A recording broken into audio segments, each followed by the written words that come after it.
He's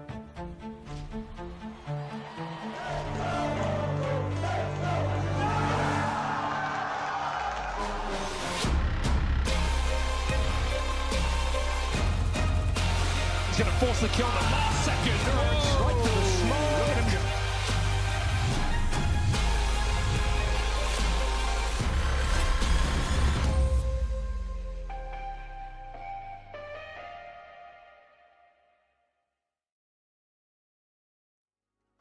Good evening and welcome to day 4 of the Thunderpick World Championships here in our second stop in North America. Man, we're etching up to the back end of these groups, Vincent. We got 2 hungry teams as opposed to 4 here tonight. We'll get into the politics here in a moment, but 2 recognizable faces up here for another great time. Vinny, how you feeling about it?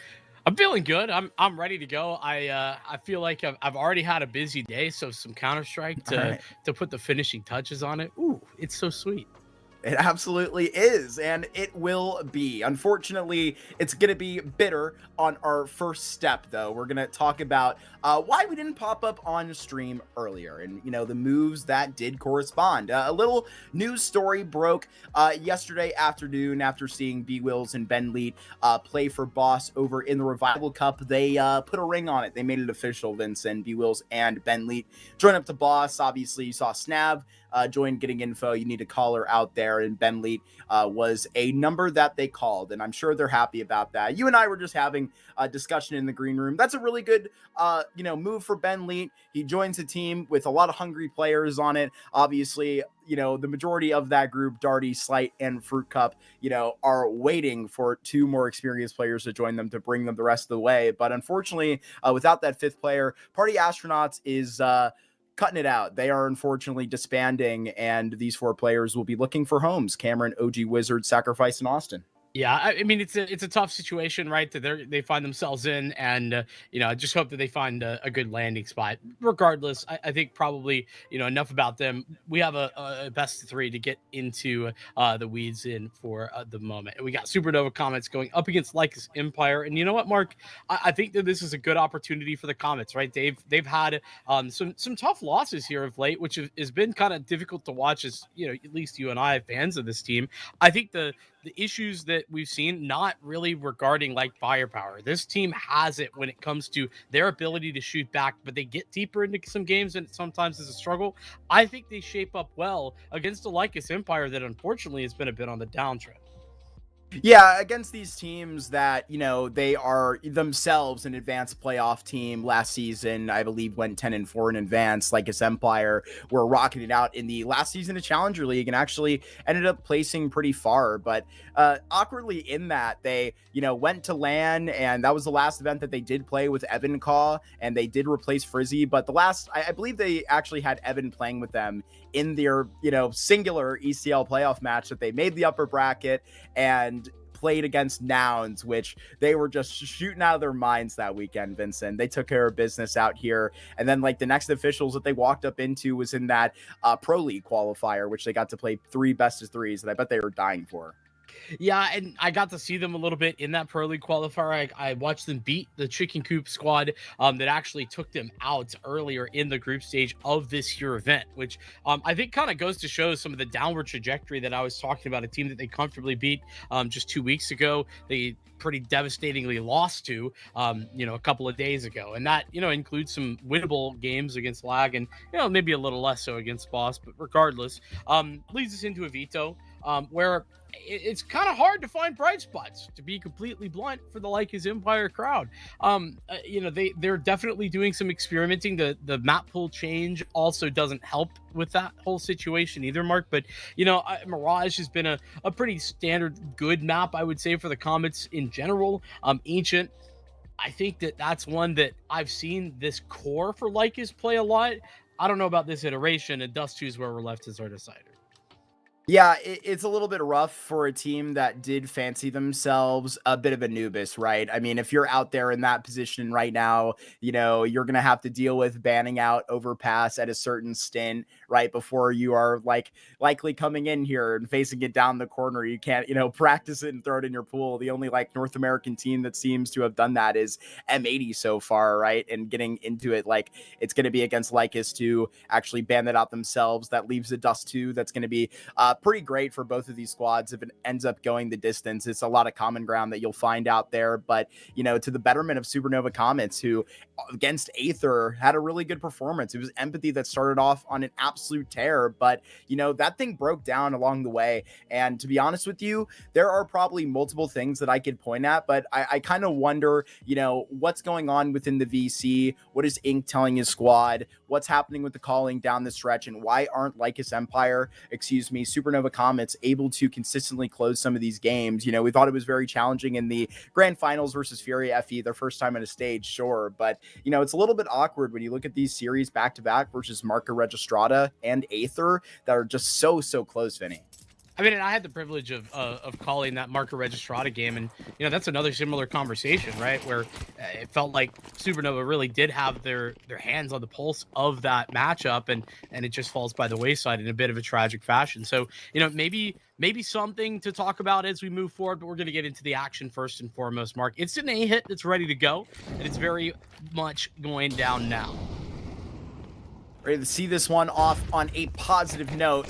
STX seeing into the site. This is the pick by Supernova Comets onto this Mirage. And Empathy, she's going to be opening up the books. It's 2 thrown back already by Nightblades. And it looks like we are cutting out the door. There might be more than what there already was back here in CT, but this is not for the side I so supposed. It's now all left alone to Empathy. 1v2 who opened up this round. Got to make a clutch happen. Not a more familiar tale for the Supernova Comets fans when it's up to Empathy to stand. And unfortunately, it's Doom that takes the better of that. In a 1v1, the Doctor does his best. Yeah, I mean, it's Empathy that you'd want in those deep scenarios. She's the big firepower piece for this Comets team that you constantly are going to be talking about, but she can't quite pull it off, and Lycus will take advantage. A big 1v1 there at the end for Doom, the newest member of this team. I think Doom joined after Frizzy, if I'm not mistaken. So regardless of how that actually goes down, the Comets, they get themselves a bomb plant, and for that, they're going to get themselves another bye here in the second round. It's 3 Galeals, pretty darn good, if you ask me. This is going to be mostly uncontested, though. They look to swing mid. It's 3 stacked towards A in a very, very much interesting situation for Lycus, where they set themselves on the extremities of the map rather than taking towards mid. And a bunny hopping tab that just flies by. I will point out, man, I'm already loving this, brand new mechanical feature that Valve added in the last stint, that plus 50. You see that it is actually the CTs that will not have worse guns than the Ts here in the second round. It works out quite well, and it's showing out here. Magic lines up, and IGL and their Opper right back-to-back. Fox and STX gone. Still trying to get this on at the B site. It's Empathy that picks up a double here. That was unexpected, and now at her low HP, it's Serendipity and Fox. They gotta get their hands dirty together, and they do. They take out Tabin here at the Missile Pillar, but it's up to Doom. Another clutch scenario that he could potentially put up 2 in a row, and Doom is doing the details right now. He's got a double here at this empty pillar, and Empathy put in her own hand. She's gonna have to do it herself again. Just saw the back just drape around the wall, Vincent. It all comes down to a timing now. Doom's going to have no idea that she's seen him on that one and locked in on what he thinks is the cross potential, but Empathy, she's already made the move. So Doom, with 3 clutch kills in the first 2 rounds, he cannot convert the 1v3 attempt there in round 2. It's Empathy that gets the better of them the second time around. That's good work for the Comets, though it does go down to the wire. It all actually starts off going correctly. Lycus do some really impressive, swift rotations. It all starts with that bunny hopping Tabin, who gets a bunch of information, and they arrive on the B site relatively quickly. It all goes wrong until Empathy starts to bring it back. 2 kills in the mid round from Catwalk is what she determines. Lycus trying to get this back up all the way on. I felt like that, response that they had a well set up in that B site all the way back has to go into the clutch scenario. And I was really expecting likely Doom to come out with that. Doom was right on top and got out pretty clean from those first 2 kills at 50 health.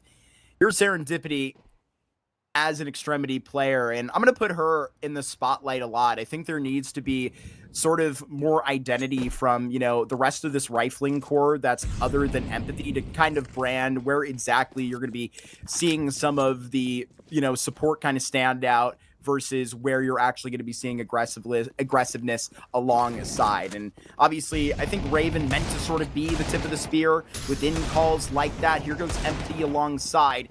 Just get another double here in the B site. STX also rolling this up, and it has been Lycus smoked out of the B site. Yeah, I mean, it has been the empathy show right now. These first 3 rounds, even though Lycus picked up the first, that pistol, there's Magic with the 5-7. Able to connect. This could be a little bit interesting. Okay, never mind. Doom gets caught, and I was going to say if STX goes down, that opens the door pretty wide for Magic to get active, but with him gone, Doom that is, it is a little bit of a swift retreat.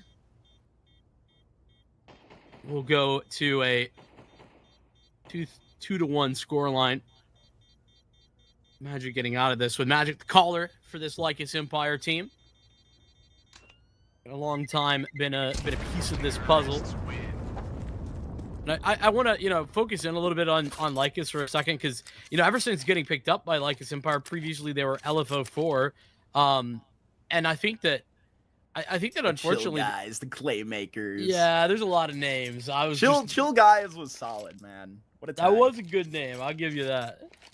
But you know, they've kind of struggled to find a little bit of identity with these new pickups, and I feel like that's something that they're gonna need to figure out relatively soon. You know, right now I feel like the space isn't all that forgiving. So, you know, continuing to have struggles like that probably gonna be pretty big punishments with regard to their position in the VRS and such. Especially, I felt like Evan Caw actually fit in really well with this group.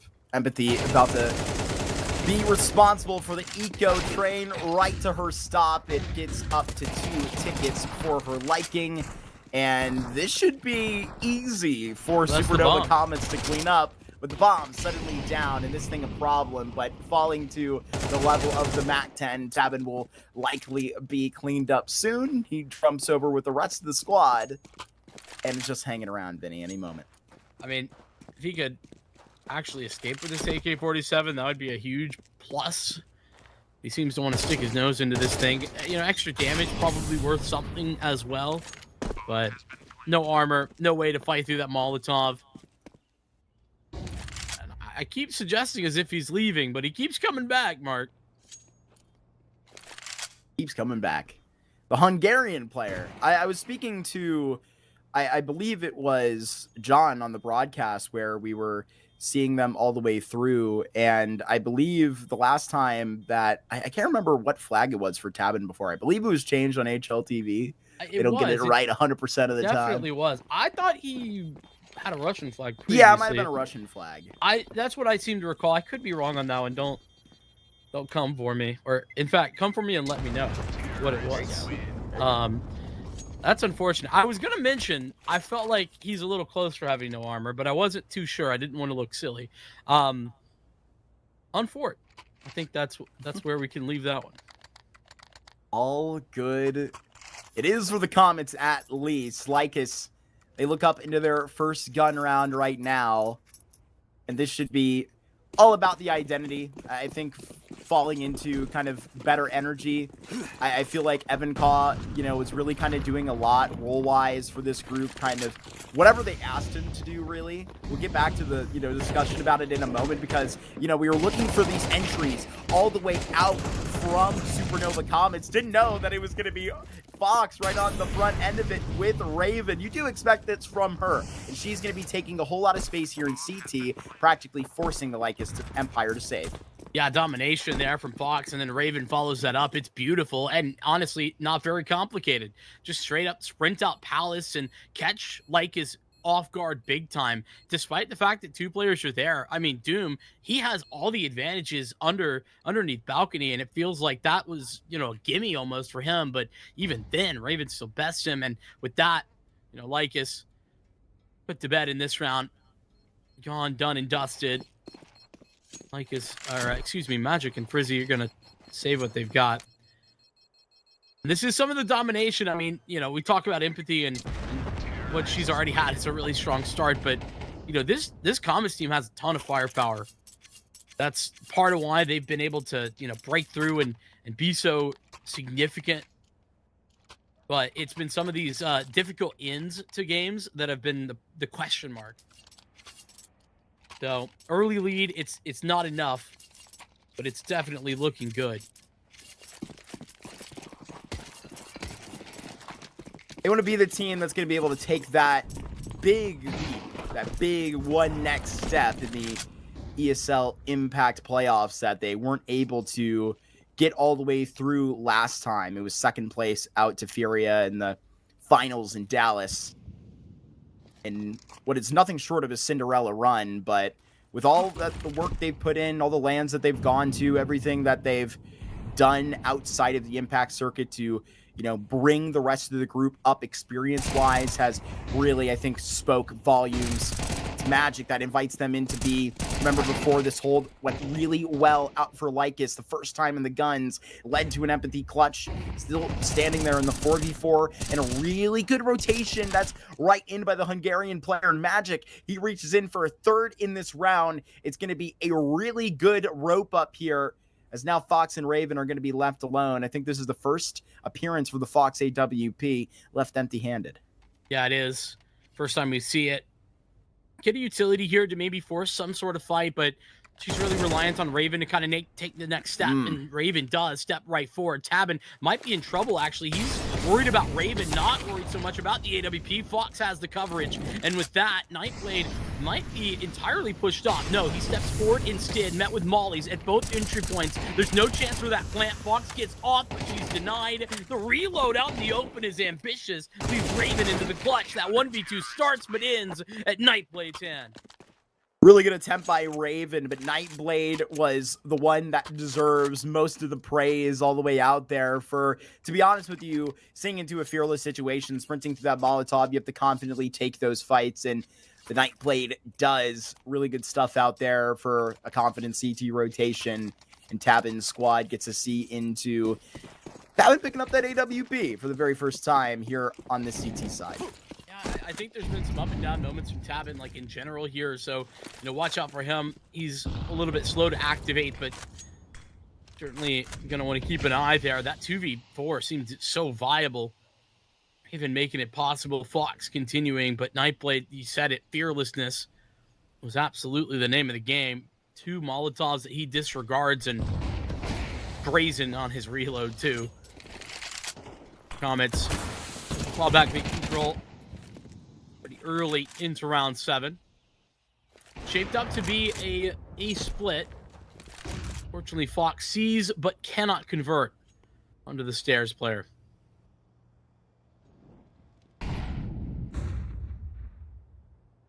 The slow burning A split. It's about to be kicked off from the back. It is Magic found by the lurk, and right now Serendipity with another big kill onto Nightblade. That was on top of the balcony.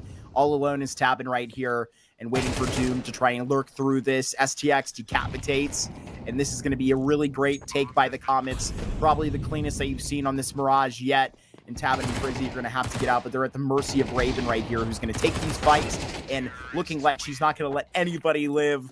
Does exactly that. Leaves no witnesses here in CT.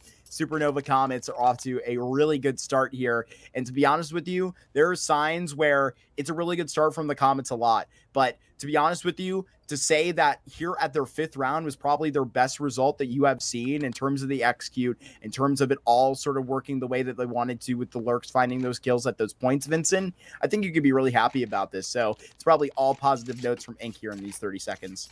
Think so, absolutely. It was pretty cool. I mean, it's not something that I haven't seen before, but you know, watching them in Windsor a couple of weeks ago, I think they actually got a rematch versus the Game Hunters there, man. They did, yeah. What I was gonna say though is, I mean, they got a ton of reps because they played, you know, obviously the main event, but you know, I think they played both the little L and the big L. I know they did the big L at the very minimum. They were deep into that one, so I think that the amount of reps that this squad got. Find that bracket real quick. yeah, keep going. Yeah, go for that. I think that they had a lot of good looks from that. The communication, I was getting the opportunity to stand behind them a couple of times and kind of hear how things were going down. A lot of positive signs, I think, was my takeaways. Without getting into any specifics, this one probably going to be less of a bothersome round. I say that a near full contingent of Deagles is always a threat.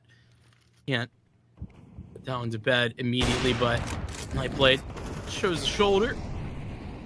Not gonna get punished for it. And there's still someone in sandwich. Okay. Magic gonna get volleyed. Good work. The little details do mean a whole lot on a round like this one where the stack towards A leads to nothing at all. Only Raven falls. Very nice check right there. Moving that all the way up to a 6 right now. And Lycus, they got that bank to get this back, but unfortunately, I'm going to be kind of singling out Tabin. I know it's a Mirage. I know we have an Opera here, but to be honest with you, dude, the Tabin that we used to watch was, I think, a whole lot more effective here. And it's not like it has been a complete slip-up. I'm just pointing out the fact that he had a really, really terrible look at the beginning of that train. It was not the best, but actually recovered kind of further in that series. But another slow start is not what you want to see. But his Nightblade on hot right now, potentially out for a third. Doom right here as this rotator player has been really good at finding these timings, but all the way down, it's Tabin that finally sees through it, ends the 2 versus 3 attempt, all the way down to a 1v3 now. Yeah, we'll see what STX can do. She'll give this one a go. Might get a freebie on the Magic. It ain't pretty. The adjustment nearly there. Frizzy stops it in motion, and Lycus will get back on the horse. Find themselves another round. Still strong economy to fall back on. The Comets are not in the bad location by any means. Send themselves into another full buy with all the contingent utility. Not been a lot of slower defaults at all here for the Comets. They've been very execute heavy, obviously leaning into the firepower that's going brilliantly right now. Pretty much across the board, everyone's having a good showing. Now Lycus changed things up. They've been pretty off hands with middle. They don't step forward. And it's not pretty at first, but Doom adjusts on the spray and he's got a second. The Latvarian laser going crazy. What is this guy on? Gonna get all the way stint back with 100 health. Didn't even touch him. Serendipity on her lurk. She's out this time where usually Raven and STX's stomping ground. But at this point, it's all the way due to the fact that they're hitting this thing. Great shot onto the head of Frizzy. Now Fox can see all the way out into the site with a little bit more coverage. Tabin on this back end to just be the welcome mat because he's not hitting anything. Problem is that another missed shot there. Tabin got to connect. Now Fox holds the line. That's a lot to see. And there we go. Tabin with the activation. Raven and Serendipity in a tough spot, but Serendipity steps forward and catches the timing. Raven gets hers, and now Tabin, those missed shots going to certainly be living in the back of his head as he has to just walk away. Raven held on to a little bit of utility there. That final Molotov put onto door made that a funneling path out of window. Tabin will not even take that chance. Supernova Comets here are very dynamic, back and forth between these two sites, and pretty consistent while doing so. Their executes are looking really clean today, and right now this is at a point at which, at the 7th already in the first half, it's Lycus that are unfortunately looking lackadaisical here in Thunderpick again. Yeah, just a little bit, man. It's tough. I feel like we've been a little bit harsh there on Tab in that last round, but it's one of those situations where it's really like a requirement to hit those gimmies. You're going to see another investment. Lycus have done a pretty good job of keeping up a lot of pressure considering, it is a 7-3 score line. Great flashbang. Brilliant for Doom. Great recovery, though. STX is going to ward that off. Make sure that he's only going to get one. It was like opening kill number 3 in a row for Doom. Really good plays that he's had all the way down and actually was very active in the late rotation. So not the player you want to lose first, but you're not able to fully live so invincibly forever in those early round plays. While they are setting up in this A ramp, it's Tabin that, tease up Nightblade to go for a peek and actually see that out. It's nobody just immediately in this A ramp, and in the next 60 seconds, they're about to be proved otherwise. There's all the utility to really flush Nightblade out if they really wanted to go for that. It's just a matter of timing. Abin does get empathy on the swipe past a ramp and continuing to hold this. Close shots, but now just trying to loosen this line. Intimidated by an op in CT and with a missed jungle smoke, they are trying to approach this diligently. Having to just try and see this step by step. It's Fox that's trying to tease us off the line of CT. It's Serendipity to take a huge kill right now. Serendipity needs to double up but cannot. A 1v2 now for the IGL, who got her first frag this round at the top of Bow, can now try and tote this, fakes it onto the defuse once, but Lycus, they are pouncing at this opportunity to collect this round and collect 4 in the first half. And it's not just the missed jungle smoke, it's a missed stairs smoke as well, from what I could tell. Like, that's unfortunately just not going to be possible when you miss those bits of utility. Those are requirements for, that to be able to scale efficiently towards CT. So they never got to do that. Tabin, never actually denied early on. And then the Riflers, they joined back up. See another quick play here for the Comets. Tabin gets the opening. He's heating up as empathy goes down. That's a huge scalp. Flash right now. Molotov is going to go a little bit deeper. It's a great start here for Frizzy on this anchor position, but not getting the easy kind of pass around that smoke. Gets 11 health as he ducks back. Catches one more bullet on that fade. Throws FlyQuest plans right out of the window immediately here. Struck into a 3 versus 5. Where to go? I mean, they have no map control. There's really the only real option is what they're doing. They're just sitting and waiting, and they're going to re-exec with what they've got. But a great off angle here for Frizzy. This is going to be sometimes tough to cover, especially when Serendipity's only got a single flash.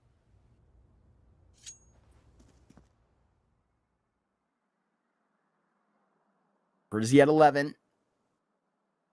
He will be the contact made, potentially a life taken. No way he potentially even gets a second right there. They all line all the way back. Magic and Tabin are magnetic, and this is a recovery of a half if I've ever seen it. That's better than they did in either of their putouts on Dust 2 or on Train versus Aether. Yeah, 4-1, man. That's kind of where this started out, right? The Comets still, completing what I would consider to be a good half, but you got to really point towards Magic and some of those late round moments, right? Night played with a whole lot of willingness to just disrespect and play aggressively. They're on the B side to retake. It's lovely stuff. It was like it's a little bit of a breath of fresh air. I did find those brackets, by the way. I don't know if you were still looking for them. Yeah, I could not find the little L bracket. Please enlighten me. Yeah, I gotcha. And it was playoffs there in the little L. Went out in the final standings to Nocturnal. So, that's pretty respectable. Wow. It's a deep 3-map series, to be honest with you. And then it was a loss to Take Flight, who were in 3rd place, if I'm not mistaken, or 4th place. It looks like the Game Hunters took the little L. For those, maybe North American fans, international fans watching that haven't had the chance to attend a Fragadelphia main event, usually there are side tournaments put on the Saturdays and Sundays for the teams that have been eliminated, right? Why not, have something for the Game Hunters to do? They've came all the way up from South America to play in Canada. They had another little tournament to play up there. And I mean, for a great reason, right? For, 3 teams that we just mentioned there, Take Flight, Game Hunters, and the Comets, those are 3 legitimate teams trying to make legitimate progress, and having opportunities like that are quite cool. Yeah, no doubt about it. And I mean, to be fair, that Big L tournament that the Game Hunters win, that was some legit cash prize. I think it was $4,000. Yeah, all the teams pay in. I believe the way is that works. I believe Correct. It's the more teams, the merrier type beat. Man, I keep hearing about Frag. I keep hearing about Epic Land. The VRS system is, bringing out the local scenes, which is a lot of fun here. We've had a bunch of North American lands, I think, pop up, going to be cool here within the next 4 months or so. So really great. You may see your favorite, main team to your favorite ECL team there, man. Everybody needs these points. Yeah, we got that nostalgia land coming up. We're gonna get it into the A-bomb side, or at least that's the hope. Bomb gets down, Tabin grabs his, and now they tussle over towards CT. Uncontested is Frizzy, as this space taken by Nightblade into jungle allows him safety to get the numbers punched in. 3v3, but a kit included on this retake. And it's going to be slowly brought out with that smoke going to be exactly the signal.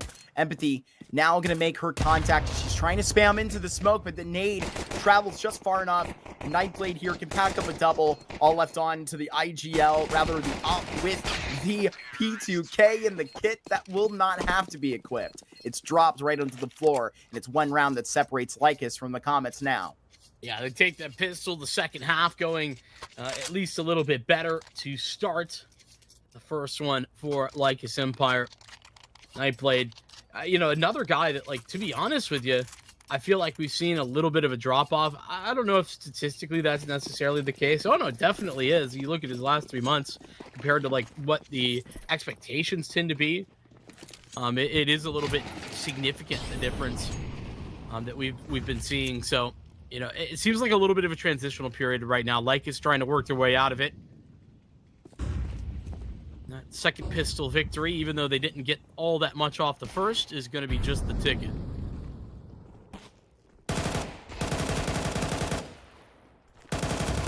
Frizzy, 35 bullets in this Galil to do that work. Does just enough. He's got a double out there.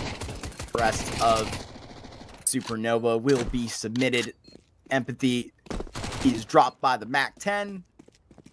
And I don't believe it is amongst Raven's plans to potentially get this gun over. I think she would like to take a couple names. The Galil will be just a nice bonus. Yeah, it could be. And if you lose it, it's not that big a deal either. Lycus were going hunting a second ago. Pretty hard turn, though. They took a look at top mid and decided, no, actually, we're just going to go towards B, which will mean Raven is safely saddled up over in T-spawn. We'll save that gun into the next round.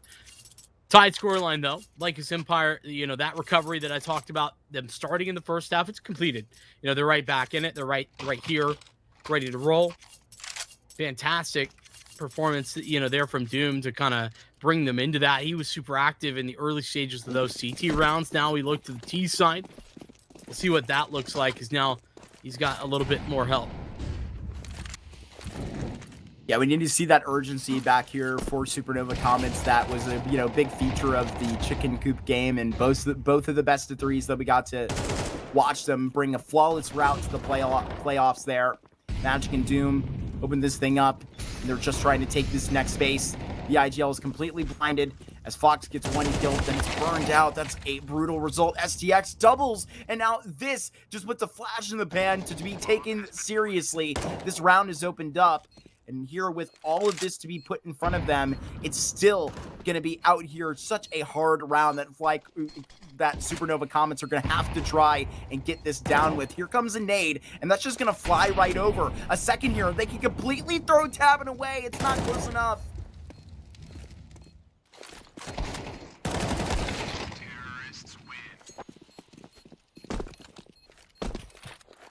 I think they're on, Vincent. I think they're fully on. This is LycusEmpire that did not want a disappointing result. They didn't want a lackluster moment yet again. They have 8 rounds here, take a lead for the very first time here on Mirage. I really love that decision from Nightblade to actually step forward. Once he gives away the position, like they know where both players are located, I think it becomes so much easier for Supernova Comets to piece them up and find that. It's just a little bit of a surprise factor when he takes that aggressive stance and steps forward for the fight. The fact that he gets both of them is just a little extra bonus on top of things. They're going to get up in the face, though. STX and Raven, they both got one, and she's going to step forward again at 5-7. Deadly, as more help would have joined in the form of serendipity if she had needed it, but not required. A snap towards B is the goal, but long range on the P250 for Fox. Talk about a shutdown. This is that. And Opper's best friend, a P250. There when it is needed more than ever. And the Deagle right behind. Ooh, we gotta be careful here. Empathy now gonna be pressed to it this round. Well and over. Tabin forced to fight, and that headshot recovered by Empathy. a really, really good round here. Honestly, at a miracle time, to be honest with you, Supernova Comets were about to see LycusEmpire stretch into a lot of confidence there, as they would literally have seen rifles into pistols. And to be honest with you, that's probably the mindset that ends up seeing that round slip up.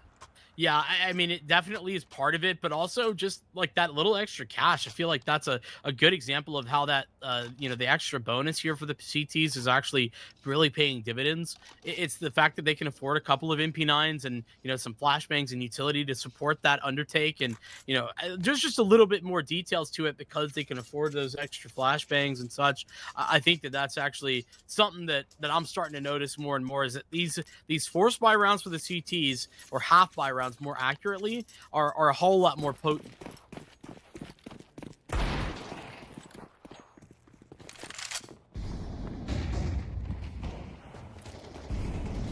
Soon it's going to be that 5-7 talked about, Vinny.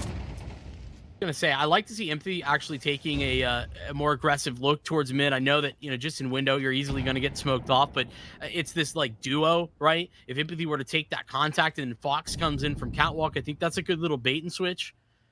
It's one as old as time, but very effective. Empathy's rejoined Raven in the defensive A though, and that's where the bomb's headed. Got STX right next door at connector, and they got the numbers. That is the first part of this that is so important. Empathy has an entire utility set right here under balcony, and it's that positioning that may not let her use it. She's gonna have to fight right now.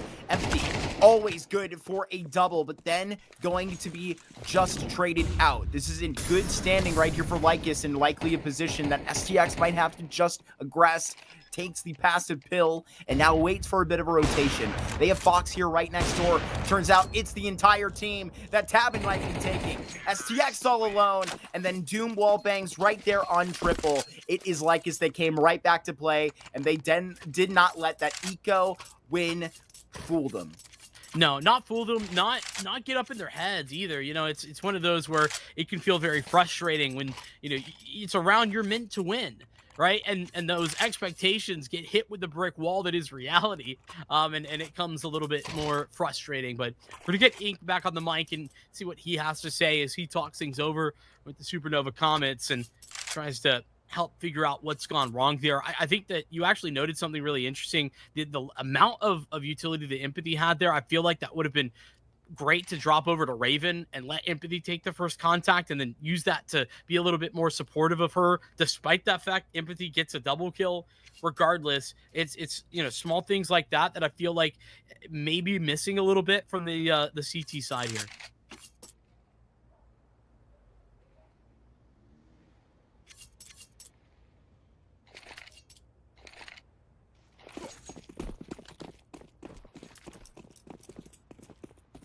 Bomb immediately to Palace. Rather, out towards B, excuse me. Into the apartment straight off the rip. Forward positioning by Empathy into ladder. And that utility may just occupy a peek out towards B, losing the anchor as well due to that boost. Serendipity will run right back. I don't know if you noticed, those early smokes in utility for mid, that like caused a huge reaction. They didn't have anybody on B there for a hot second. Obviously now Serendipity is joined back, but that's something to pay attention to here moving forward, because a little bit of tension over at mid caused a whole lot of consternation there for the Comets.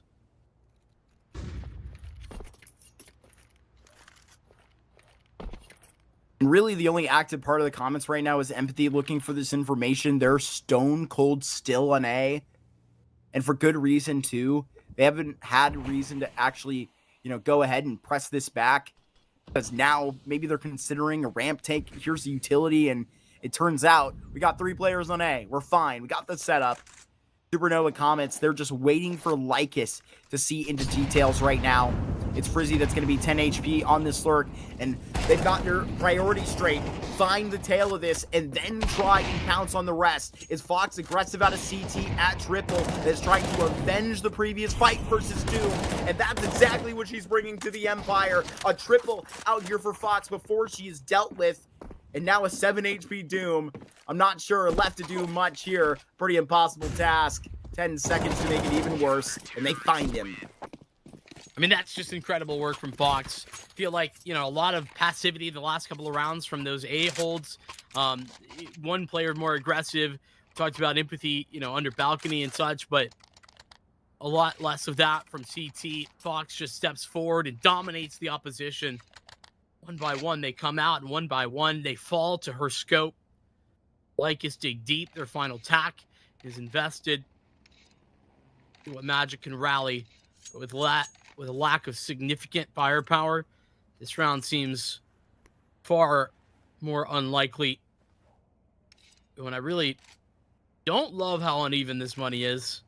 You know, I know they're getting 1,900. There's really no big way in which they can invest. I just think if you're going to do this, might as well go all in.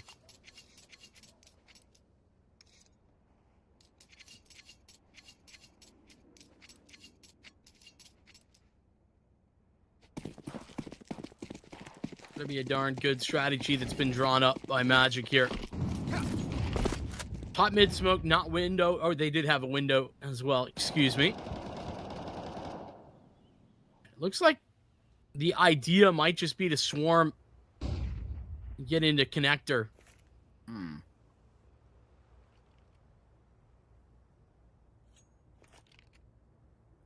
You can contact all the way into this and then just pop. The potential is just so great. Here comes a nade forward. This is the timing that they were wishing for. Can't collect. It actually does wrap up for STX. I thought she was only going to get one there before she went down. Ends up wrapping up two with a bow. It's going to be more here to be done necessarily by Nightblade. If you would like to get a bomb plant security to do so, double. That's going to be worth tipping your hat at, but not worth getting too excited about. 10 rounds out here for the Comets now, and they're maintaining this blow for blow in the middle of the ring, Vincent. It's pretty impressive, but they're going to need 3 more if they want to put the stamp on their map pick. I mean, they're getting it easy mode, though, on this first of 3. I mean, this is what I'm talking about. Like, it's, you know, the way they invested last round, where Tabit and Magic were buying down to like 600 and 450. You know, everybody else had a little bit less cash. Like, Doom and Frizzy couldn't buy this round regardless, but you know, I don't know, just a weird amount of money that they kept for that being a, you know, half buy. Feels like it could have been the full investment. They'll try the Eagles this time, but Nate disrupts. Good shot by Magic. Pretty hard. Trades out the anchor, just immediately squared up, and STX will continue to feed.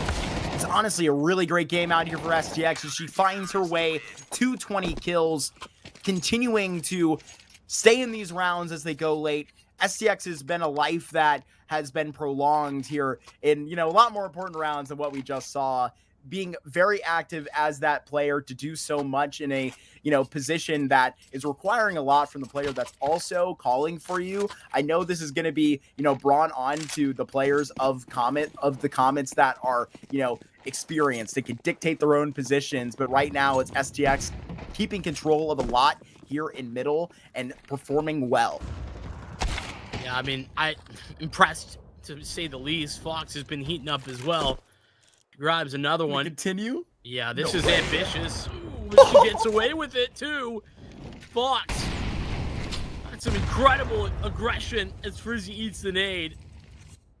Lovely stuff. I mean, talking about making this easy, well, Fox certainly is.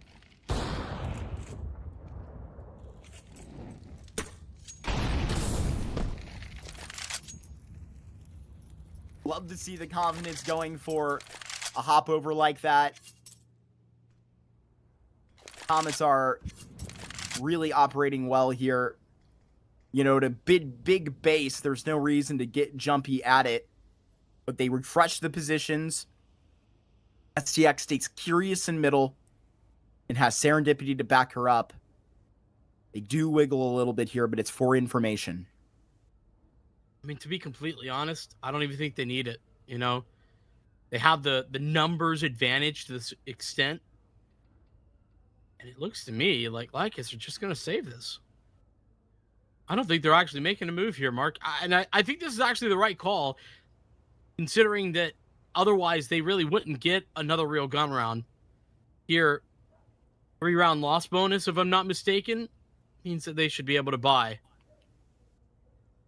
Rounding these rifles, but man, Supernova Comets, I was getting a little worried. I know you could probably tell in my voice.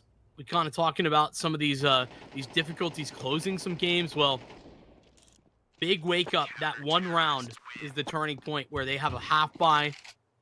It was at 9-8 for Lycus, and it's been nothing but victories since then for the Comets. And in my opinion, I think it comes down to, you know, what motivates Fox to go for that second kill right there. It's confidence. It's not exactly confidence that's screaming off your screen right now, but it's that where you sort of seen in other situations, the Supernova Comets operating in some of these late round affairs kind of, you know, lose that 1-2 to go for that second frag just like that. And they have to stay aggressive. They need to be able to bury the Empire right here to make it so difficult for them to see out of the mud of Ancient. Right now set up with Frizzy trying to get active as Fox has already found Doom, and it could be 4 frags away right now. I mean, Raven's up in the mix. This nade's going to be disruptive, but Frizzy, man, another good moment from him.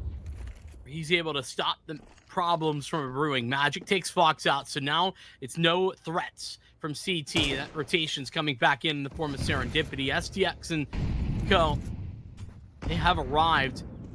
To be honest, Lycus, I mean, it's been obvious that they're going to be A for a while, but I mean, they gotta make the move or quit on this one soon. And they only have so much time because they are on the Supernova Comets clock, and they have just shut it out right there as we get into the 8 o'clock window tonight. Our last best of 3 is up 1-0 for the Comets, who are looking for a rematch with Aether. They're one map closer to that now. Yeah, I mean, a really strong showing from the Comets. I'll also say, just like a final note about that last round. Not really sure what Lycus are waiting on that one. You know, it kind of feels like they're waiting for that reaction, but they're not very prepared to receive it. I'm not quite sure. It felt like they had a lot of space to work with and they didn't take it. Regardless, a lot of credit there for the Supernova Comets. They pulled themselves back out of a pretty significant ditch, and the numbers weren't significant on that, but it felt like they were starting to lose track of themselves. They bounced back with that incredible half buy victory, and that turns the tides. They don't drop anything from that point on.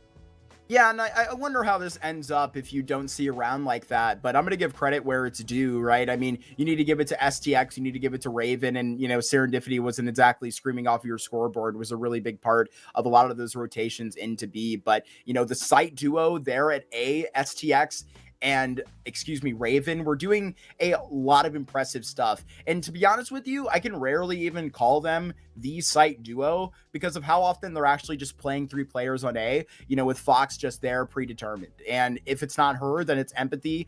And Fox is, to post it up, trying to take doubles into apartments there. It's I think, wherewithal to continue to press for hot plays like that, continue to be active there in middle. It was Supernova Comets that I think you saw to the classic stories. Empathy gets off to a really hot start, they start looking like they're blowing out the other team, and then it starts to slow down, but questions were answered on that, and it's a really good Mirage victory here, 13-9. Yeah, a lot of late hits there for LycusEmpire too towards A, so that site tested a lot. I think they tested very well. A+ for sure on the back of that one. As you tee up, we got Ancient. It's coming up next. That's certainly going to be an interesting one. A lot of history there, right, for this Comets team, but no, that's also true for LycusEmpire. They looked pretty decent in previous iterations. I haven't gotten the privilege to see too much of them here in this exact setup. So we'll see what Ancient has to offer. We're going to take a break, and when we come back, we'll jump into it.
familiar feeling out here for LycusEmpire as they walk onto home turf of an Ancient, but familiar feeling in this Thunderpick as they are down again in a series, and this time it's with their tournament life on the line, Vinny.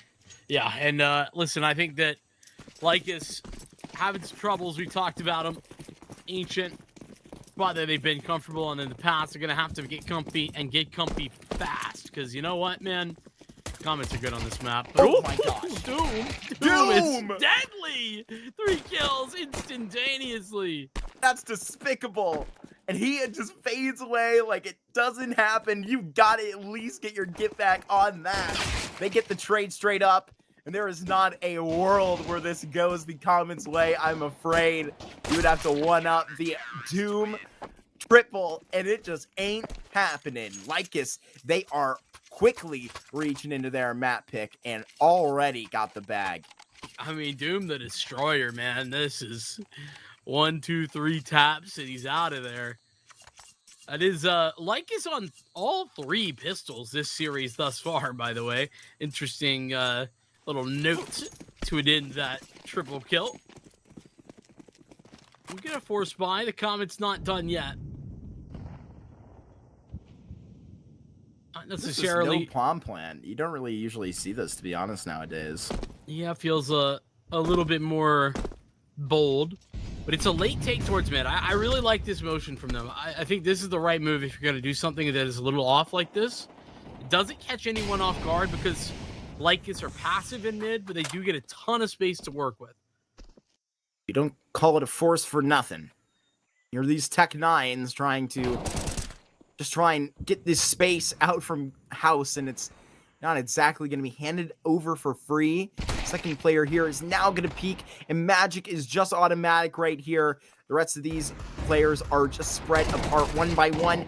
Tech 9 is going to peek out from the cave. Nightblade hits XTX on the chin with that FAMAS. Has a great headshot, and in a 2v5, Comets that wait along for a certain fate here. This likely would have turned out any sort of way, but now it is the FAMAS today. And to be honest with you, hey man, when this FAMAS was buffed, baby, I was saying it's the FAMAS era. You know, now it really is. This is the desired kind of, you know, low buy weapon out here. With the economy, I think it's going to be kind of even more consistent, though, if you can, to go ahead and grab on that premium rifle. But a nice little FAMAS highlight for you. Well, yeah, I mean, especially when you make the MP9 a little bit worse, you give a little bit of extra money. It's just like, you know, it's the world's really all about incentives, recoil, Marky. Man. Big recoil, man. Oh. All good.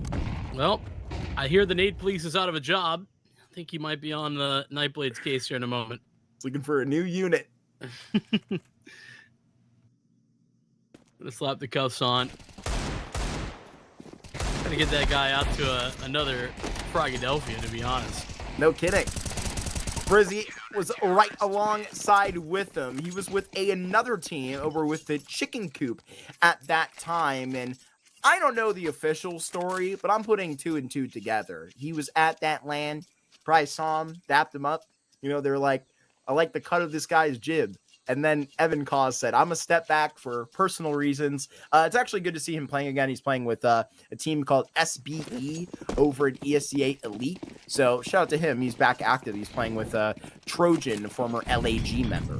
Yeah, I did some research about that whole thing. I'll get back to that in a moment because we're getting out mid-fast. Serendipity. The nice trade at the very minimum. Gonna need a little bit more than that. That nade's disruptive. Brizzy and Tabin both still here. Good flashbangs, and they line 2 up. STX saves the day, though. It's big news because it's a 2-on-2. There's Empathy approaching. Listen, you and I have seen her do some crazy stuff on this Ancient. Not here in this round 4. Put down and on the dumps of a 1v2. Standing up in the cut is STX, though. Fresh off of a 20 frag performance. She's got nothing here as she is decked. It is Doom with a great headshot who continues to be bold right now. LycusEmpire came to play here, and it is very noticeable. They're on par here and then some. on a great start. 7-1 for Frizzy alongside Doom 4-1. They're going to be all up in the business right now with another gun round coming back at them. It's that confidence to just like sprint directly at STX. Like no stop, no stall, no nothing.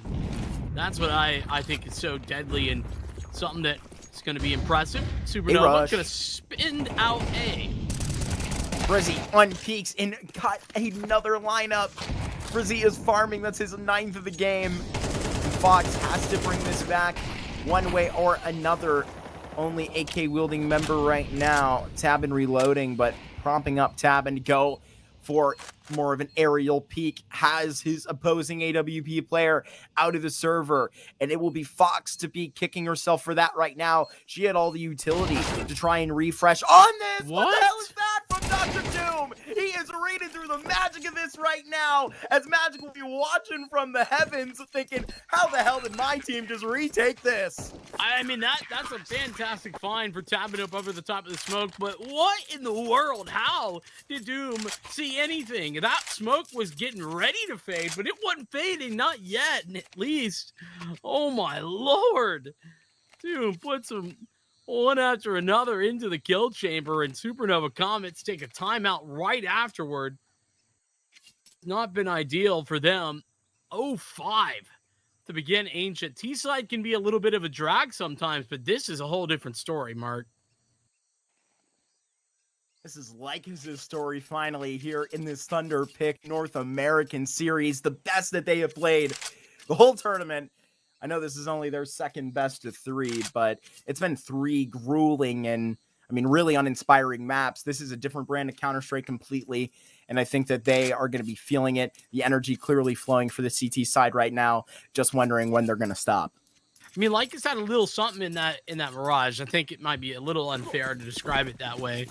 Yeah, it was that eco or half buy win that I talked about in the post game that really changed the tide. But yeah, ahead of that, a lot of bad news. We're gonna get Speedy once again, but it's up Shelf instead, and Frizzy is forming is gonna stop for right now.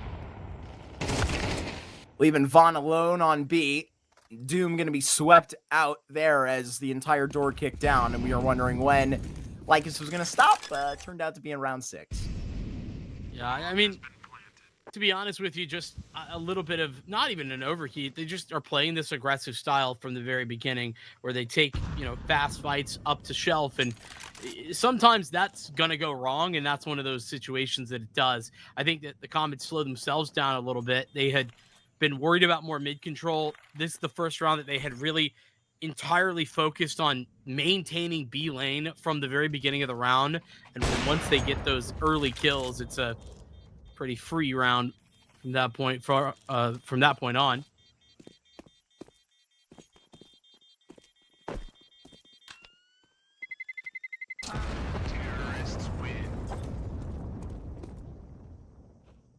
Comets got that round up on the board, and they've got 4 bodies carried over.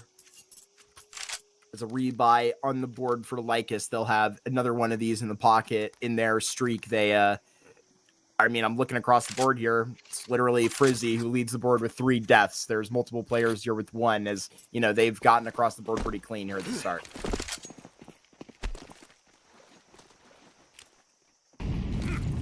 Easy enough. Ooh. Great flashes, gonna get Raven across, so Magic doesn't even take the fight. A lot more respect shown by Lycus in the early stages of this round. It only takes that one win for the Comets that kind of shows them what they could be looking at. And all right. Tabin served up a dink through the smoke. And swing so far for the clear. Magic backs up. Fox here might find herself a pushing Frizzy, but Frizzy right on point. Crosshair placement perfect. reads the corner out. Empathy is going to need to take advantage of this timing right here, and she does, at least for the first stint. She tinked up another player here into the cave, so it's got to be par on, and she sees an AWP player. Has to decide whether or not to aggress for this, and it's actually Magic to finally thread that through, and that's on this rotation. They were looking for an opper. They finally found it at the back of the cave, but it was a deeper setup than they thought. 2 players here, and now Raven with now the bomb in the side of the hands of Tabin. It's going to be so much to do in 35. And yeah, Frizzy's got to sprint, but not be too obvious about it. He's got to get from the A site to the bomb. Now that's confirmation. Frizzy's actually throwing a Molotov that dismantles Tabin's aggression. Raven blinded, and now stuck between a rock and a hard place, but she's grabbed the bomb. She's escaped. As a secured plan at a bare minimum. Now Raven will have the chance to just square up right here. It is so wall-wangable about around this spot, and it is Tabin that just closes the distance and gets this get back all the way for Lycus. It was one in a beatdown of this B site that got the Empire on the board, the Comets right before, and it's Lycus that has a response the very next round.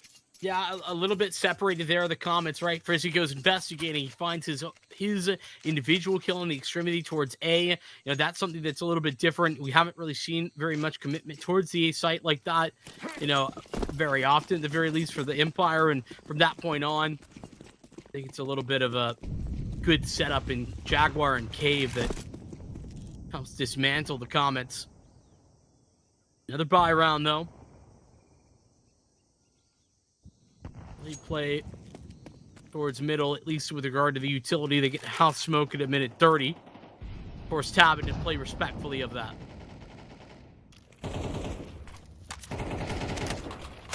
Comets' occupation outside of B here is one that is clear and obvious. Especially with these 2 riflers out in cave. That is a miss smoke that will cost them. But Empathy is trying to take advantage of this costed timing, and Doom will drop them as they try and skip over their mistakes. They will trip over themselves, and it should be a 7th on the board here. 2v5 would have to pull off a hell of a resistance right now. So much time. I think that miss smoke from Empathy just should have been a cancel.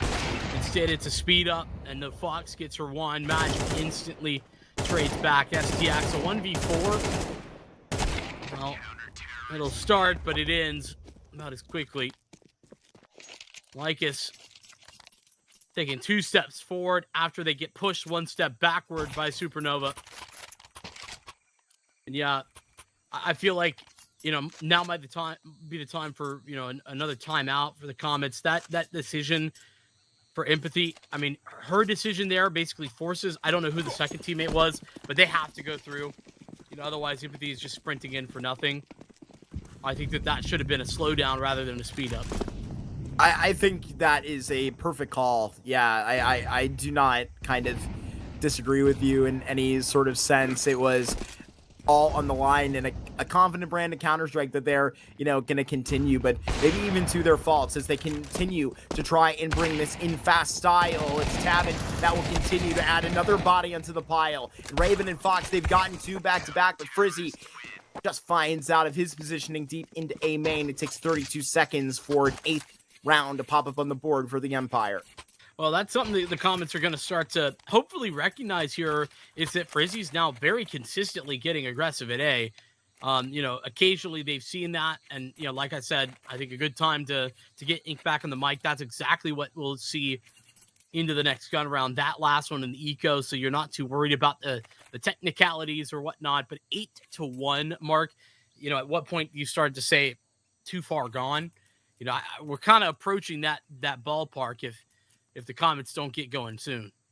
Yeah, it's going to have to be obviously a clear turnaround here at the end of this half, get a 9-3 and 8-4 that you will be able to, you know, see into an actual chance on the CT side to even have a couple of mistakes. But here, Lycus have such an energy that they're trying to kind of sprint to the finish line while, you know, they're still very clearly in front, you know, even at a point at which right now I think they realize that they can put the hurt down and completely put out a chance of this map with, you know, just another really confident shutout. And so here goes Lycus trying to put up those type of numbers because, I mean, even if they get refreshed They can get the ops back. They can get literally everything to finish out this half.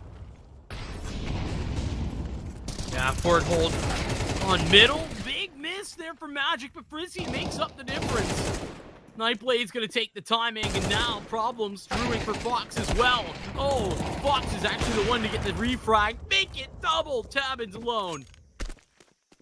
Now Tabin potentially with an opportunity here to actually meet up Fox before bested on the positioning to A. Doesn't take that route. Decides to actually see this through middle. Fox has no smoke to worry about Donut right here, but as soon as this Molotov goes out, it should be clear to Tabin where this is coming from. But Fox on the investigation, she should find a suspect soon, but this one is getting away. Tabin with another headshot and a clutch play in this A site brings a 9th up for Lycus, and not coming, and maybe the clean circumstances that I suggested, but it's that type of put out, another clutch win that denies Supernova Comets a swing round opportunity. I mean, it's not even really been the clutches required. It's another double multi-kill from Frizzy. He's having a stunning game right now. He's 15-4, saves the life of, Magic, who goes down without anything despite not being checked. So, really saves the day. Does Frizzy, and Tabin puts on the cape to end the 1v1 attempt in blood. Only goes one direction, unfortunately, towards the Comets. Gonna get up close behind this smoke and hopefully explode through it, but Nightblade's ahead of that idea. Here's Doom to take this fight and is denied, but Magic right around this corner, and now they gotta take these shots, but Doom can pull off a double, and this should be just the start. Serendipity needs to trip up in these back lines and be so potent. Sees another head, but on the swivel will get cut down. It's STX that is just trying to cancel out of the smoke right now, but has an X over herself, unfortunately, as 10 pops up as quickly as Lycus imagined it. What a recovery in that round. I mean, a lot of good decisions. I actually was right there with Nightblade. I thought that was a good decision. He made, some quick thinking to get up in front of that, but, Supernova Comets, they actually break through that smoke in a really intelligent way. It's, two angles, double swung 180 degrees from one another, a lot to like, and even the way they scaled was correct, but Magic makes a little hero call of his own by stepping forward and picking up a double, stalls them out, and gets Tabin involved. Serendipity, tragic that she can't get more, but that op from Tabin has been the second side of that Frizzy Tabin 1-2 punch that's been so deadly. The two of them together have 28 kills, Mark. 28 kills in just 11 rounds. Really ridiculous stuff that's been pulled out here on this Ancient. It's been one that's been a little bit rarer for, Lycus up the stretch, but with Anubis getting knocked out of the map pool here, things had to change. They had to bring back one that, in all fairness, was pretty familiar to them in the majority of their Season 49 Challenger League run and other Tier 2 online events also. So they are really ripping off the Band-Aid and showing that the wound has been healed up quite well. This Ancient and all the faults of before have been washed away because of a couple of members, because of Magic calling a great game and performing individually. Saw what the opposing IGL, saw what STX was doing, says, I've got one right for you back. But it's, honestly, not even been Magic needed in the fragging department. He had a big performance in that last round, but dude, He's got 17? Yeah, he's What? coming for him. I said 28, add 2 more. It's 30 now between he and Tabin. Fox, a 1v5. I just feel bad for her. Like, what is she to do given the circumstance? She'll do her best. It's the final round of the half. There's shadow spotted, a gun barrel included. Well, that's a start. 50 seconds and a long road with the bomb on her back. Fox frizzy on the chin. Fox will continue to backpedal here into Donut, but Tabin holding on a very fine line. Ends the first half with 11 rounds here for LycusEmpire. 14 frags and quite a performance for the newest addition here for Lycus in Frizzy, 17 in the first half. I was giggling because that sounded like a Dr. Seuss book. Fox, Socks, Frizzy. Yes, I've been trying to make that work for a while, man. That's good. I can't quite do it. I'm not satisfied with that attempt. All right, well, we'll put it back in the back of the brain. We'll cook something different. What's the movie with the Men in Black? Mind wipe. Whoop. Forgot what were we talking about? Exactly. All right. Hey, dude, did you see that Frizzy's 17-6 and That's Tabin's 14-2? yo. I did not see that. That's when did incredible. you get here? I actually don't know. I just pulled up. Maybe? Question mark? Who knows? Do this ancient. Well, we're happy to have you. And we're happy to have a new memo from LycusEmpire. This is a completely different brand of Counter-Strike than they were playing out there versus that Chicken Coop roster that must have taken that result out from the EPL qualifiers personally. Vincent, you were along watching for that game. I can tell you that Chicken Coop were running away with it on both of those maps right here before. LycusEmpire mimiccing some of that right now. And listen, I hate to kick them while they're up a little bit, but I will say that this like Frizzy Tabin performance is something that like is just absurdly like out of left field. You can't necessarily expect this every time. So, you know, this is what it takes to power that 11-1 scoreline. I'm happy to see it, but it's not something that they're going to be able to do every time. They must have a read right now. Pretty damn good one, I'd say. Bringing it back to B. LycusEmpire, just with a feeling. Well, I think it's more than that. I think that early setup with somebody at Big Box actually sort of starts to give away the game. And it's worth a gamble to go back to the other site, generally speaking. Somebody's Big Box early on like that, I mean, it's such a common CT setup to have 3A at minimum there with a couple of dualies. I think you cited before a stat that Lycus was 100% shooting in these pistols. Down a player, but with the bomb right up. Down another player. Still, can they be up to snuff? That is the question. Dualies and a kit right onto the bomb. A tap, and now the stick out from Serendipity. She's the only last member. For one more moment, they drain the life out of the Comets here on this Ancient with their last efforts on that pistol. It's Dust 2 right next door that's looking awfully appetizing to the Supernova Comets now after this Ancient has been ugly. I mean, I'm going to be honest. This is the Frizzy that I feel like I saw on the Coop for a while there. You know, I've been a little bit critical because I don't feel like I've seen him with the same level of output at any point until now on this LycusEmpire team. But damn, am I impressed. 20-6, 3 to clean up a 3-on-5 disadvantage for the Empire in that last moment. Final shove here for the Comets. They just try and get up in their face. Tombs having none of that. He'll get spammed at the very last moment by Empathy, but I don't know. This one's meant to be. Ooh, nice shooting from Fox. But yeah, Empathy's going to have to clutch. Empathy up to do it. Deagle in hand is going to have to make up some room for it.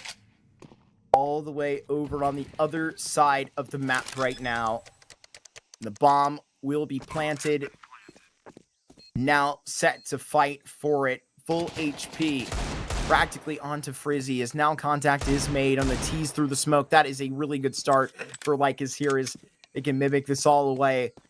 Temporary wall here with this smoke that now invites Empathy to go ahead and feel this fully between Frizzy and Tabin, the two MVPs of this Ancient. How do they snap away one more head? It's by just forcing Empathy to fight, pick and choose, and now there is no way to go about this without just seeing all the way out. It's Frizzy that finds his 22nd. He had quite a performance here, made it personal on this second map, brought his third all the way down. It's a Dust 2 that is going to be equal opportunity out here in this series. This is common ground, Vincent. I think this is where we're going to get the best of this series. I mean, I sure hope so. I know that Mirage was a little bit closer, but realistically, there was one pivot point, one turning point in that game that kind of defined two different halves of the equation. A strong start from the Comets led into Lycus with a recovery, and then that, big half buy round turned it back in the Comets' favor easily. This Ancient was never a question.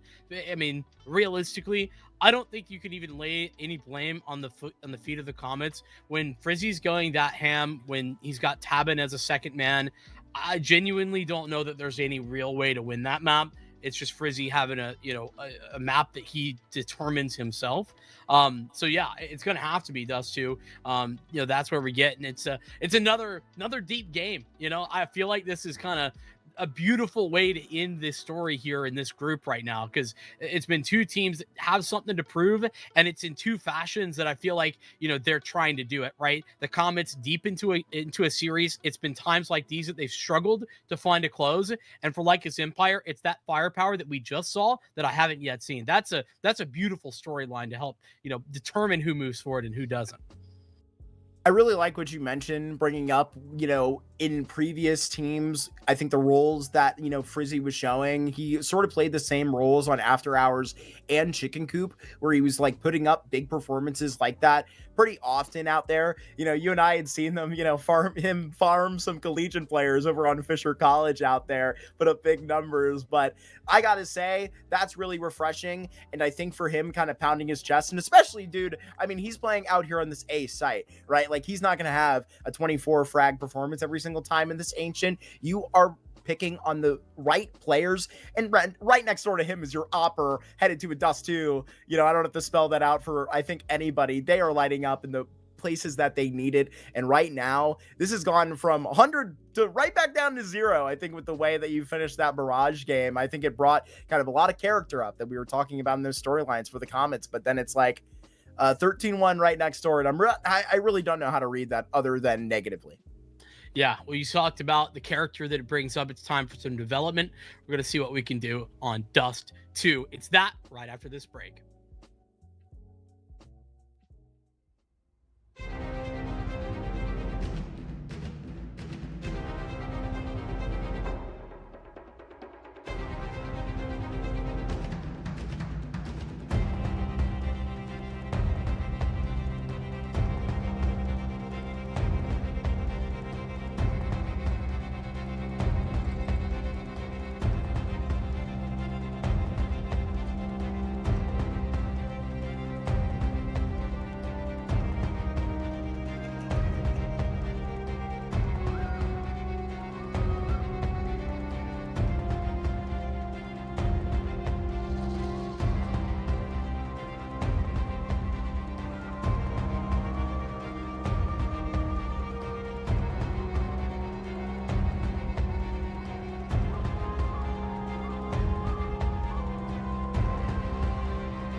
Dust 2 to continue on for one more team through the rest of Thunderpick. A date with Destiny or Aether up tomorrow, and one of these squads is going to be moving on. Vinny, our decider here, essentially a best one to finish. Yeah, I mean, it's not been a map that we've seen recently all that much from the Comets. Their most recent one was that one that they let go against Aether. And on the other side, Lycus, well, it's been up and down. I think it's 60% of that Dust 2 was really, really good for the Comets, I will say.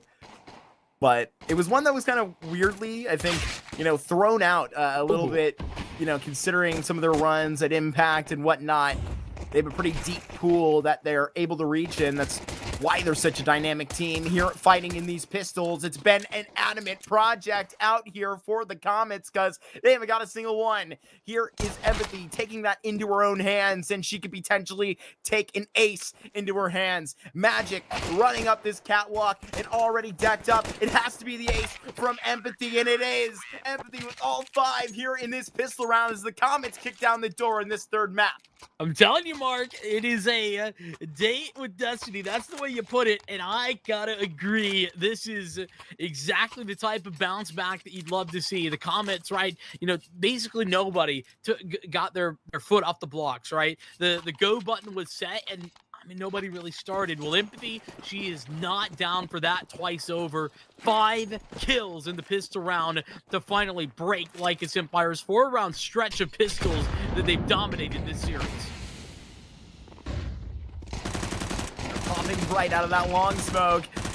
The debut of the new SMGs right here at Lawn. You got an SMG duo that is going to be right here. But hey, it looks like in that process, it's the UMP that wins that little competition. 3 frags out there, right beside the MP7. I don't know about this MP7, I gotta say. I don't know. No. There's there's a certain type of person that likes the MP7. There's like a certain fan base. It's probably like 3%. And we matter. 3% of like the player population. We matter. All right. Are you one of them, the MP7 users? I've not, re-equipped it recently. I've tried to get my research. But I think it's actually the observer really knew good. the assignment right now. Get on to this MP7. And to be honest with you, it's to try and line up fights like that. It's been better at range, but at this point, it actually puts a good amount down on Magic. Can't quite finish the job. They're trying to chase down STX, who has a smoke in her pocket, thankfully. That's actually a brilliant little utility moment. She dropped that nade, and that makes it so that Magic just has to dive away, gives her time to deploy the smoke, and saves the B site. Otherwise, it would have fallen almost certainly, regardless if STX had gotten another kill there. So really good utility moment from her. Little meet up for Serendipity and Empathy as they take back mid. They have a big gap at A, and this is going to probably be bad news because the smoke goes down for the B site cross, and now STX is once again gonna have to do it all. What a read here by Empathy. That's revenge for what Doom was actually prompting through Donut on some of those A takes. That's gonna lessen the load here for the low HP player that is found first. Here as Tabin clearing his corners, and now has the opportunity to get this bomb plant. Doom right just in distance in time as Tabin goes deeper within the site, as Empathy's crew is not going to wait for very long. These flashes are going to be up high, and now it's going to be even more required in the clutch of Empathy. And she tries to connect to a first head. She's hitting these shots, but can't quite connect all the way to these bodies. It's going to be Lycus that find through the lobby and get to that first floor. Yeah, like I said, I think STX did a lot of heroics there to pretty much save the chances of that round. From that point on, though, Lycus made some good decisions. They get out mid to B. They hesitate for just enough time that the Comets have to start to fill in the gaps that they've left open today. And, I mean, genuinely ridiculous that we saw Empathy catch that kill through the smoke. But that's the only thing that even makes that round start to look possible for the Supernova Comets. Lycus looked good in the first gun round.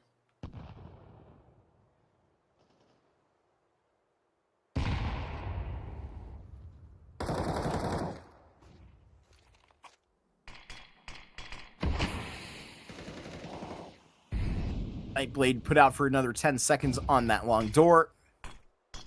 Smoke that is not going to fool Raven here. She can see right past it, and she's going to communicate that to the rest of the Comets now to likely, tense up towards Catwalk and mid. The thing that they're trying to fake this out is there's actually no vision there, so there's got to be the expectation that cat space is going to be taken here. I think so. Empathy looking, searching, watching and waiting, gets that information that you're talking about, and now see what LycusEmpire want to do. They leave their one man. It's going to be Doom up on Catwalk, and they reconvene over at Long. Help within very short distance in the form of Fox. Will it arrive in time? Looked right on that corner. Serendipity had a triple off that UMP. Took it up on the flash. Just maybe a second too late there. It's now fading back to the site. A missed shot there by Fox, as right here both of these 8 players are going to be just put in no man's land and are afraid to be crossed up. That's exactly what happens. Supernova are still going to be throwing something at this. They have 2 players dosing this up Catwalk in a 2v5. They find this first frag, and now it's Nightblade to put Raven in the bag. It's STX all alone, and she'll likely try and save this lone A4. Just a little bit more utility, and I think the Comets have a very different round. But Lycus, I think that, they play this slow and steady to get themselves on a Catwalk. It's, caused rotations. It pulls Fox a little bit further away from Long, makes it so that Serendipity is quite alone. So when that long take actually comes, which, I want to give credit, I feel like a lot of teams have fallen out of favor with that strategy here recently, and I don't know why, but a very punchy late long take with a good smoke for long corner and a good couple of flashbangs. I don't know why, but I feel like a lot of teams don't do that anymore. It's just the late lurk up long, if anything. I really love that from Lycus, and I think that it's a solid strategy that they deploy after they, correctly manipulated some rotations to force Supernova Comets into a little bit more uncomfortable position. They could have been in a pretty uncomfortable position if Empathy stayed disconnected. Just a quick restart into the server. And we'll get a round reset alongside it. Lickety split. It is another 30 seconds that they'll take and allow Ink to hop on the mic, and the rest of Lycus can discuss as well. Yeah, Ink coming in. He came in right as this squad became the Comets again, right? Was I believe around in the further point of this project when they were just briefly put together as Shimmer, I believe, joined at that point. Yeah, and then very shortly after they were picked up by the Comets. So yeah, it's been basically since the beginning of 2025, just after, if I'm not mistaken. He's a smart guy. He's really good to talk to. I feel like I got to talk to him a little bit in Windsor, and obviously we'd known him before, but yeah, it's a little main IGL. Yeah. It brings a lot, I think, to this squad. You can just kind of watch and see. From the outside, even what sort of support that he kind of provides for them. Yeah, I was very interested in the tactics of the game, at that point, and really had a mind for, I think, speaking about the game intelligently, which really helps, as obviously he's a big voice to this Supernova Comets project, and joined in February 2025. You would be correct on that. My memory didn't fail me this time. Magic did get caught by that Deagle. Saw a little bit faded into the smoke. Now Empty gonna have to go quick into Frizzy here, but Frizzy does fry, has a headshot all the way down, and potentially able to save over 1 AK. That'll be cool, but gonna have some time pass before that. Gonna have to pass between Nightblade, who was already doubled up, and now will potentially get a quad, and will. A quad headshot for K, all the way down for one of LycusEmpire's sharpest. Yeah, well, and that's just it, right? I think that he's the guy that's taken the biggest backseat in this little downtrend. So, I think that he's certainly one to kind of get started. And actually, remember we were talking about what he was previously rocking. Looks like they got the flag not changed here for our HUD, so I was right on that one too. That's Tabin. Oh, I'm sorry, you're absolutely correct. You got the flag change. I'm so sorry. You're absolutely right. No worries. All good. See what this round has to bring. It's a pretty slower approach. Upper aggression is a little bit scary. STX is trying to figure out how she can support Raven, and ultimately Raven just dips her toes into some fire to make sure that they can get away. I think that that's probably well worth the time they spent. The utility, probably a different story.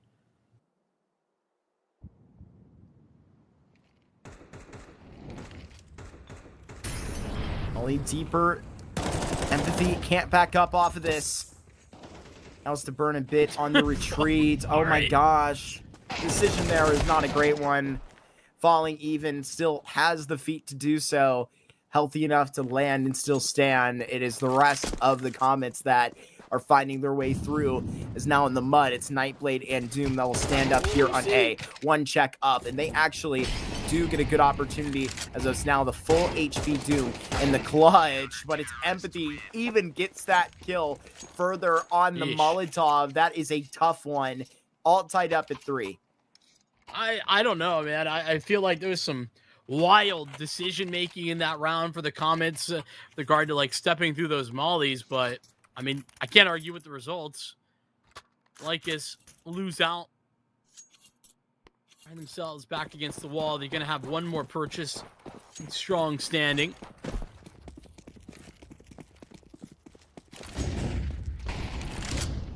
Long take, the full contingent for the Comets. Oh, poor Raven's going to eat that nade.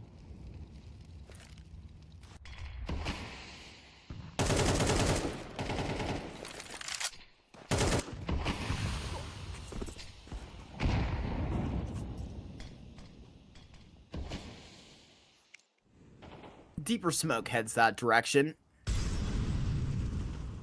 The opening kill is still not found, but blocks out to 8 HP. The next step taken by Doom up at Catwalk. Sees into free real estate, as far as the eyes can tell. And it's Comets spread wide. They usually are in a very defaulty look like this. But at a point at which they're at a moment where they can't go for much info. Unless it's to probably a late kind of upper crawl, they're forced to just stall. And they rotate Fox over. She has to stand with Serendipity because of the low HP. So it's Serendipity that posts up with the A4. But these smokes are going to make it awfully difficult. Nightblade with a clean entry. Magic onto the corner. Just has a great shot. So Serendipity is going to have to go all by herself right now. And Serendipity only gets one. But has set up a manageable scenario here for STX and Raven. But STX taking out on that next lift. This is going to leave Raven all alone. And really kind of staring back at this. 0-5 herself. Walking back to potentially long here to take this fight. First frag. But likely just concedes. Yeah, I mean, at least on the board there. Close this round out. But like it's a, statement type of victory, considering how easily they scaled up Catwalk. Great trading is what gets them onto the bomb site proper. And despite some, good efforts, I think, from Serendipity, the tragedy is that, they just needed a little bit more. Raven set to a 1v3. She doesn't attempt it. And Lycus take back the lead.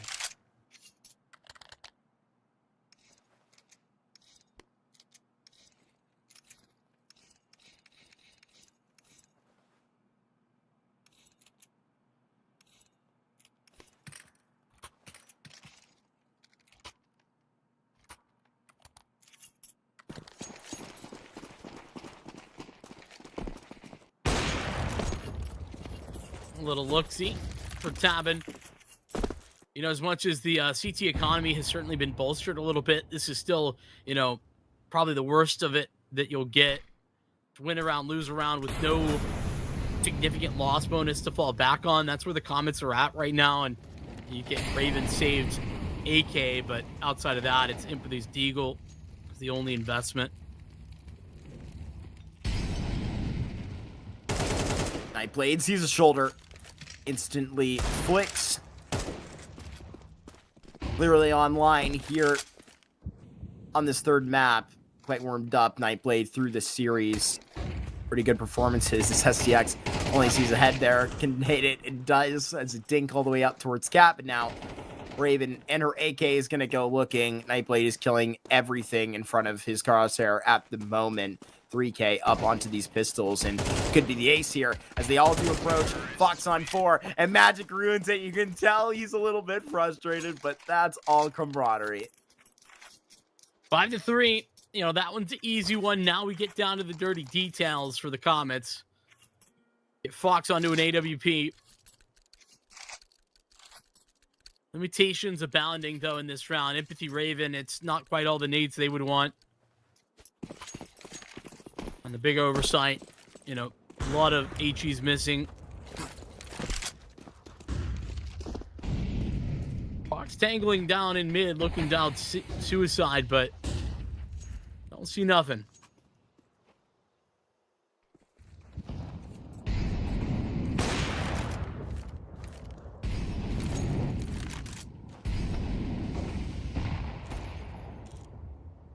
Much heavier into the attention towards middle in these first 30 seconds. Serendipity was pretty active at Catwalk in that setup as well. Finds back to the A site. Empathy still firm with her grip of middle. Spam that's actually pretty close to land, but doesn't.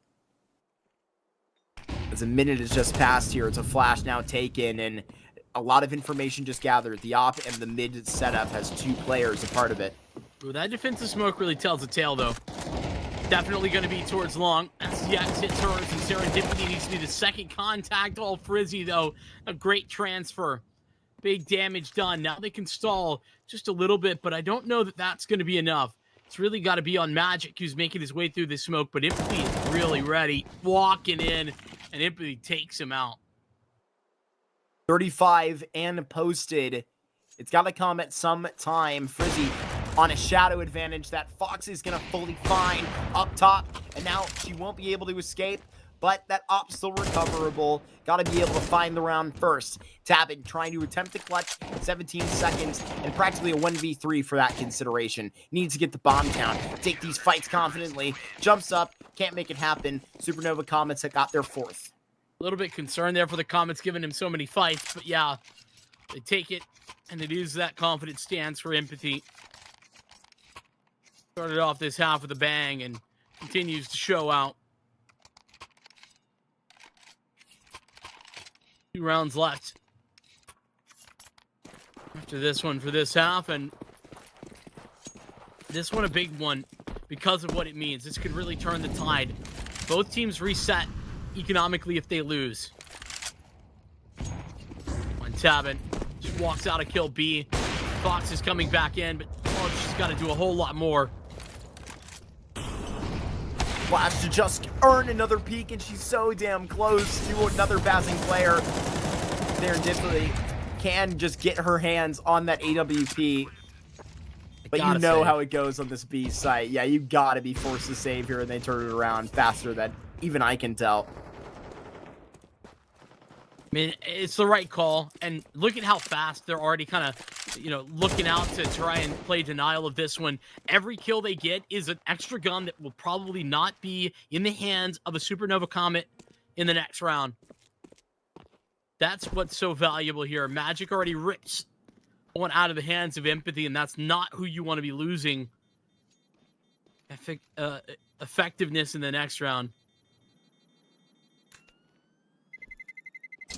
Terrorists win.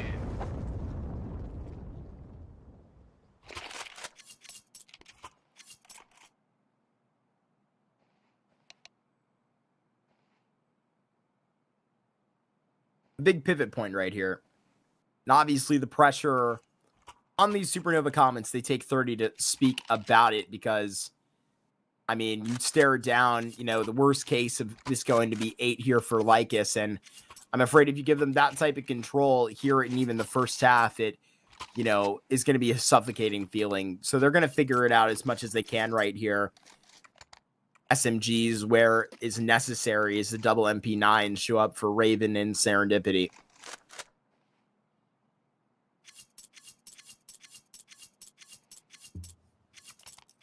Cost of doing business, Smart. Fortunately. I like that change up from Lycus last round, by the way. Just let Tabin walk out of kill B. And I think they're about to go back to it. Tabin had a good spawn for B. And yeah, that's exactly what it is. Don't want to test him a second time. Understandable. Actually, Raven there instead of STX, but regardless. Lycus spread back out. They didn't necessarily have an issue with reclaiming the space as Magic had maintained some map control.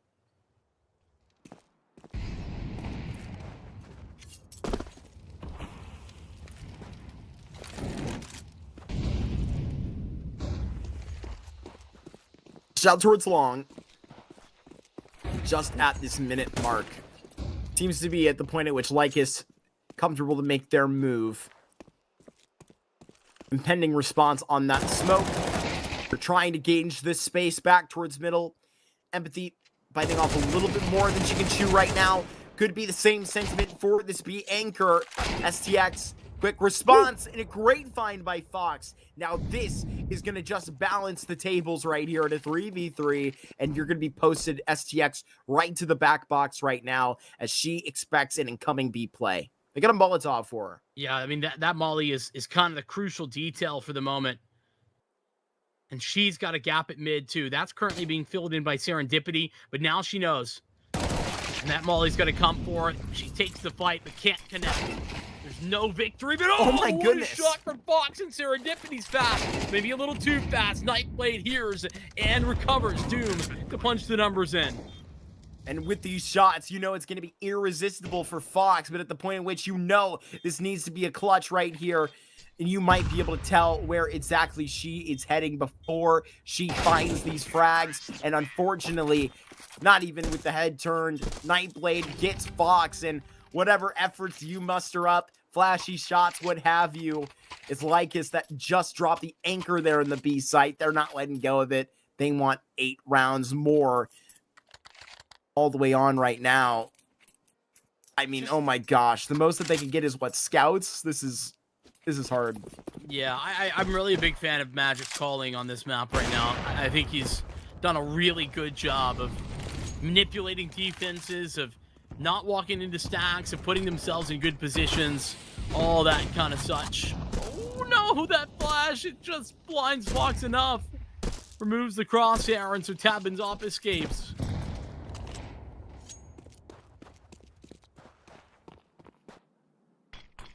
Holding this long press, it's Serendipity with an MP9.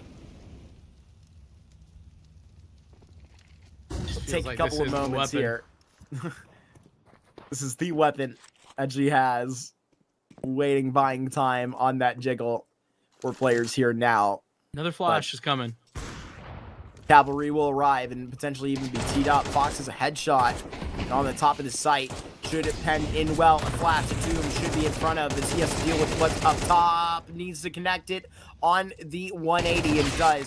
STX trying to crawl out of the smoke and can't get all the way on. It's a triple for Doom there at the end of the half. It's the Empire that has 8 rounds and a dominating performance there to finish. Yeah, they really kept Supernova Comets on like an economic back foot more than I feel like anything else. Did a great job of abusing the B site pretty often. I think that they got a lot of track out of that bomb site, that area. And that's despite the fact that I actually think that there was a lot of times where the Comets got a lot of good space in upper B, but Lycus always willing to rotate, always willing to pivot at the last moment, not giving themselves too little time to readjust. I'm pretty impressed with Lycus. And like I said, I think that, really the calling was not in question on Mirage. We didn't see much of it, if any, really, on Ancient. But here on Dust 2, I think Magic's done a really great job of putting together a good T side. And it pays off big time with an 8-4 scoreline.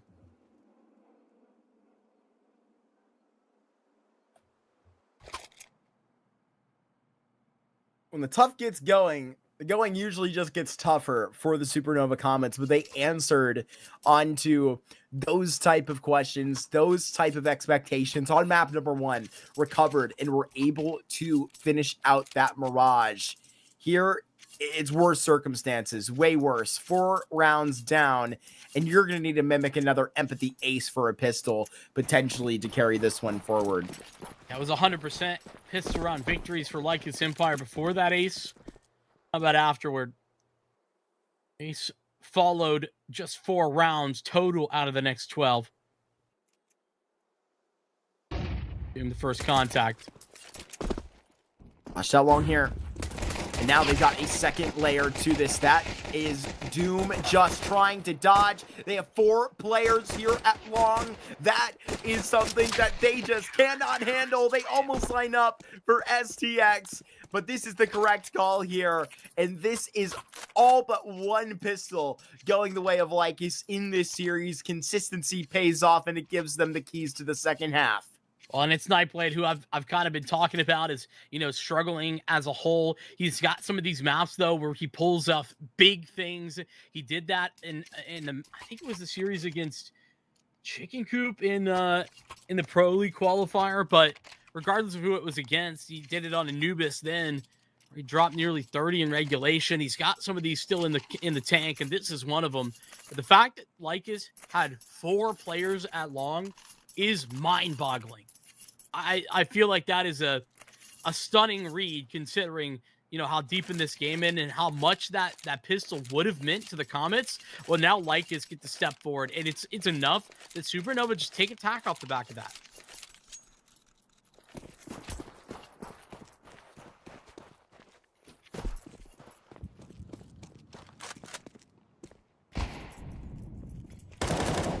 Being tagged up immediately. As that all the way through, the majority of these players are going to be rounding this up the catwalk after the scout rang out. They're giving them the space. Respect here on this A site, as a bomb plant will be had by the Comets, and potentially can make the most of it here. Got to find some kills first. The frag from Magic is just evading him, as these Tech 9s are known to do.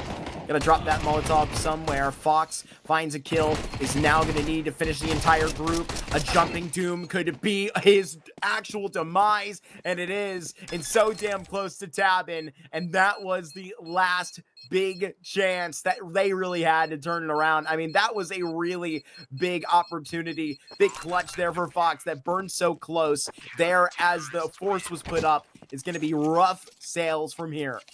Yeah, I mean, unfortunately, a favorite of mine is that close on the counts and horseshoes and hand grenades. This is neither. This is a deep map 3.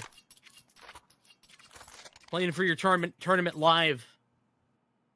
Chance to get a rematch against Aether. That's what the Comets are hoping for, but they got to set their sights on LycusEmpire right now. Ooh, they've reached deep into the pockets for this half buy. Mostly fine, but Empathy's bought down pretty heavy. B hits coming, but there's a lot of resources available fast. Yeah, wrong place to be right now. 3 players within this vicinity of B have this response, and the A4 will drop from Frizzy out of his hands. But now it's Doom and Frizzy that will continue this forward, just right outside of the bin, rather Magic, excuse me. A4 recovered, Fox up with another opportunity to try and hold them off, but the impending horde is right outside. That smoke's problematic. Gonna shut Nightblade down for the moment. He's just gonna disrespect that. It's a matter of timing. STX gets hers, but unfortunately Fox should now be isolated. That box can provide a lot of cover, but it cannot cover you from all 4 players sprinting that way.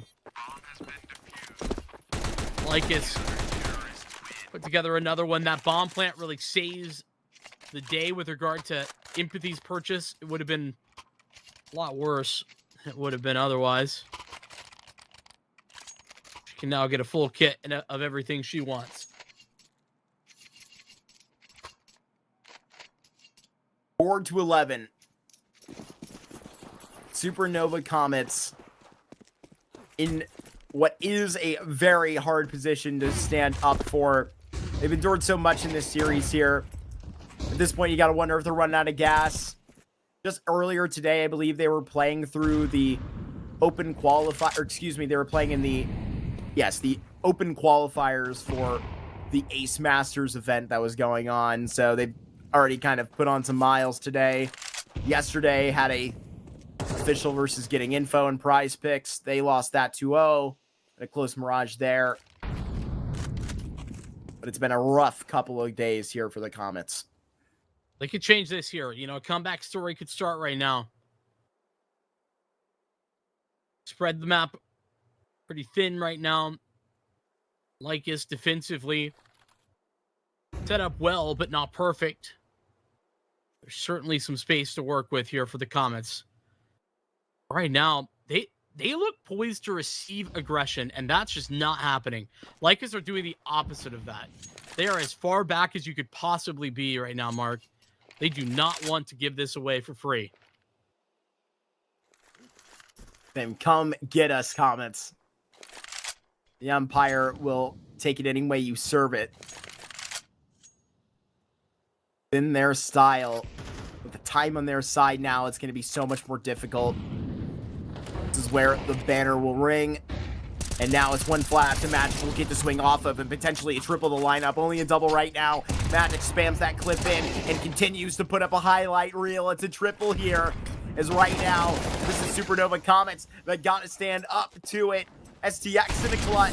No time. And now with the bomb that has to get over. No time, no dice. No business here on the A site. You are shut out. Yellow tape all the way through in 12 rounds on the board for Lycus as they are steaming to Aether. Yeah, and listen, I'm going to be honest. It's all that time that the Comets spent kind of looking for aggression that really hurts them in the end there. It's not that that's a bad call. It's that Lycus just don't call the bluff. They just don't walk in. They don't push anything. They're so deep. Onto that one, it's painful.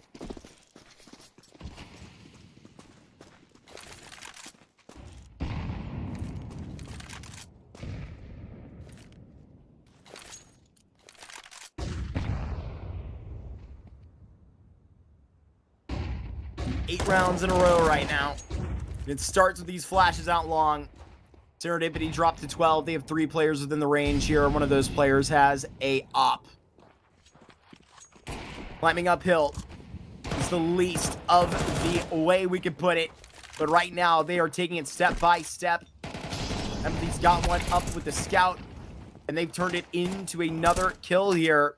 Magic is going to have to respect this unless he fully just wants to give it all the way over. 3 versus 4 retake here that's going to have to form.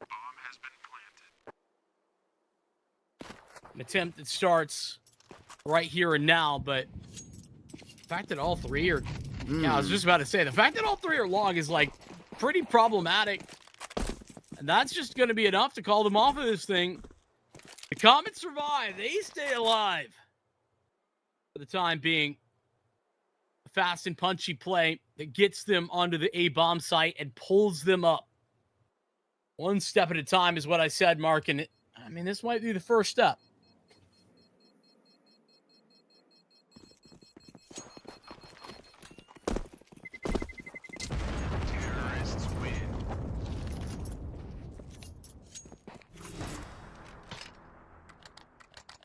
Need to be a big second step here, as this is going to be what's going to reset Lycus.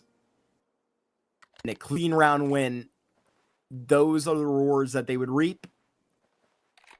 Supernova Comets is going to need some gimmies down the stretch here to lessen the load. Going to require an OT. It's their tournament life on the line here. This is the second Thunderpick series here in North America, and their only opportunity to try and qualify to that closed qualifier. Head on to the 2025 World Championships. STX going up long here at a 4v4 stance. This is really good pace, and at a point where it's just this Deagle on the other side, and Nightblade, thankfully, with a little bit of room due to the smoke. Oh, that's a lot of damage that Raven's just taken. Nightblade can tuck in. There's another flashbang as well. This is not a perfect hold. The Comets don't have as much space as I would like. They have long control, but full cat is LycusEmpire's. Nightblade's got a headshot. And Raven battles back. They got to worry about long right now because there's the 1v1 that stands up. And Fox has got that down. Nothing to worry about there. Frizzy bottles back and now has to just tiptoe as he backpedals. They even leave it into a 1v2 scenario for Fox.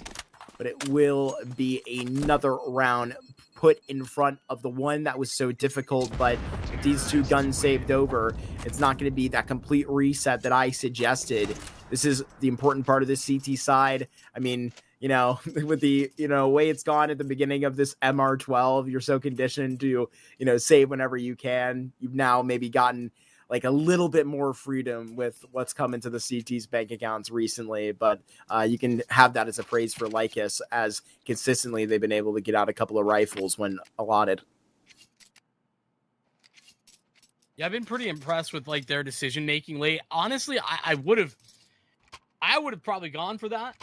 I know it was tight, but they had a smoke and they both had kits, so I feel like that would have been viable. Lycus actually taking their first time out, given this, you know, I'm going to call it a 2-round speed bump for now, right? Could turn into something more, but for the moment, they still got plenty of time to figure this out, to get the dots connected, to create that beautiful picture of the chance to find a victory against Aether.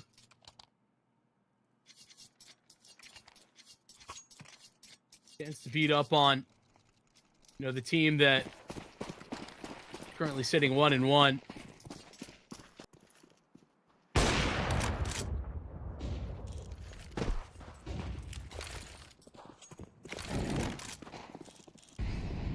Been about this long take basically the whole time. The start of this comeback is ran through long, and Supernova Comets don't change their tune. They do not. Got to go up against these pistols on a hot press. It's what's behind them. A little bit of that emphasis. They have that gun trying to just tote back all the way to middle, but it's Frizzy that will be here at the front lines for now, as just being boosted on this smoke and landing on a spam. He's going to be slowing down the process here, but is just trying to kind of get this down, because I mean, they're slowly adding up the damage. You can see that they're still considering this in a certain stint, with Magic being all the way so close. These players have backed off far enough, though, with the bodies that they do have, the numbers. They're going to continue to try and just pad the bank accounts. Yeah, I don't disagree. I find myself in the same boat. And I played looking for exits. Magic was doing the same. I think they get any. Raven's watching, and oh, she gets sidelined. So nothing for Nightblade, but Doom and Frizzy. These two M4s. M4s of the Undying, maybe. That's what they would be described as if this was an MMORPG.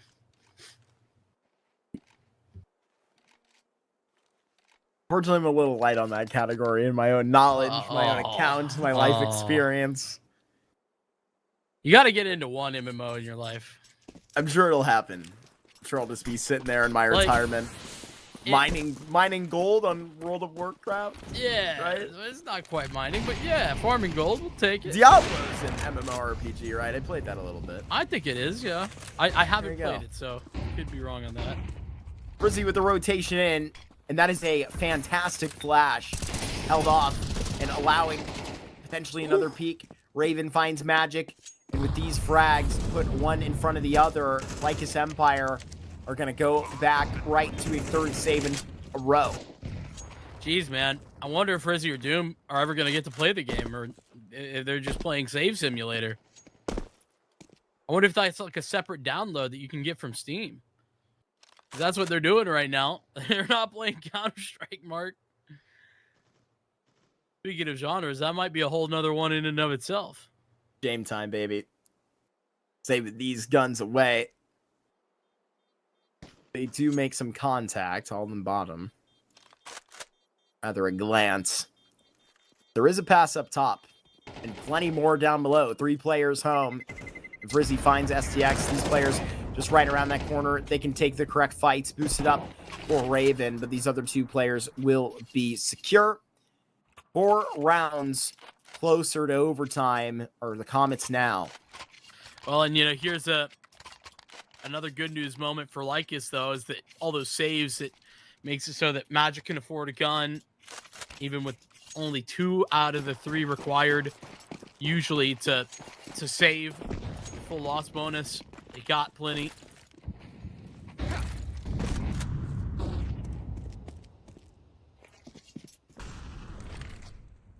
Slow things down.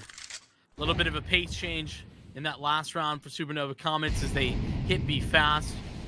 They had been, like I had highlighted, really attacking over towards long very consistently. It's a full long take, by the way, this round as well from LycusEmpire. Nightblade's getting deep into long door. He's not in there just yet, but he looks like he wants to. Has vision peering through, nothing actually approaching quite soon. The minute 8,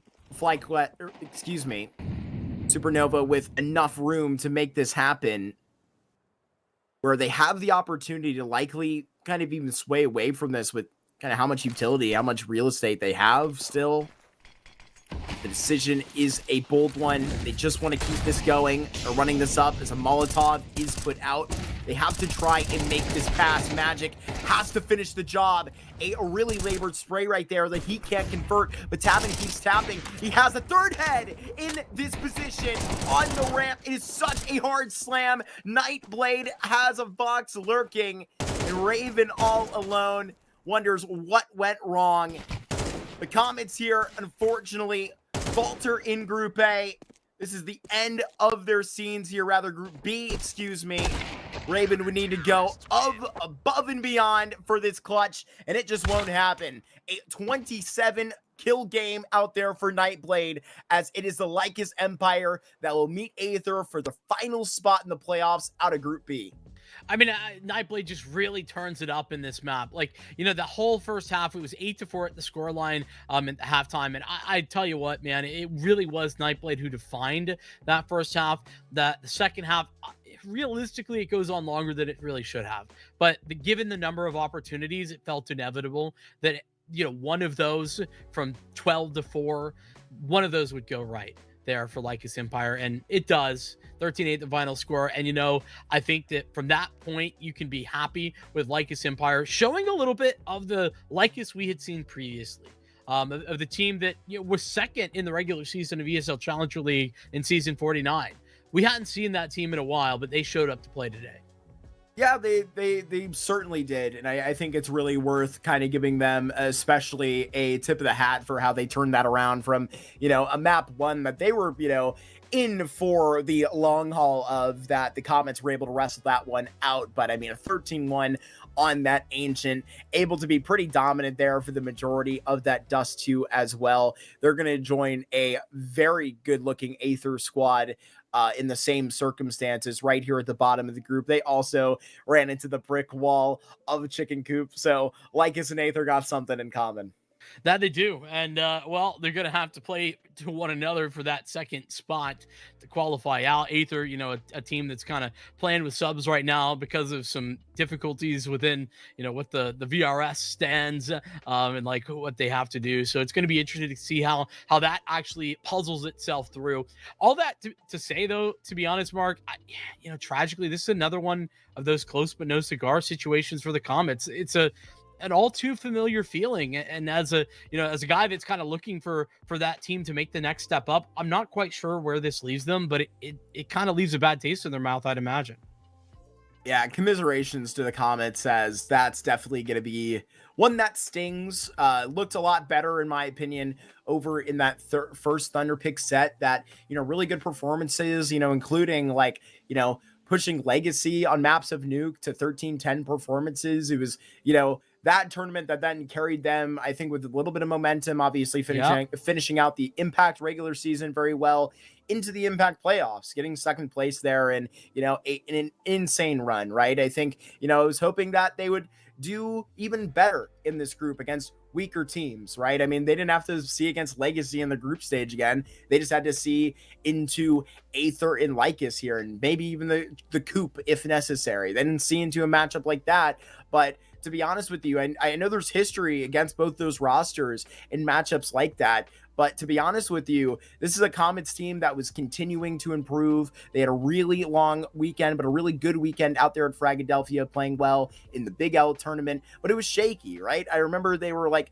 you were there. You can tell me. I know I'm seeing in the bracket, like they immediately waltzed into the upper bracket, kind of slipped up. It's just a little bit rocky, and it's hard to be consistent sometimes. It is. So I mean, that's where they're going to continue to grind, right? And that's what we've been talking about, bringing the rest of this experience level up to bring the most out of events like this, which unfortunately, I mean, this is a really big opportunity for them in the VRS that they're not going to take full advantage of, but thankfully they're also going to be fighting through advance tomorrow. I think I mentioned that Ace Masters tournament that they were grinding through earlier in the weekend. They're playing in that tomorrow. I think that they're, moving up into that first Challenger League Cup as well. So plenty of opportunities out there for the Comets, but definitely this is going to be a stain on their record.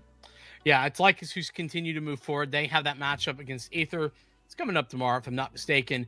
It's going to be a whole lot of fun, so make sure that you tune in for that one. We've had some fun here tonight, but it's unfortunately the time to end this one. Thank you so much, everyone, for watching. We'll see you next time here on Thunderpick North America. Peace out and have a good night. Bye.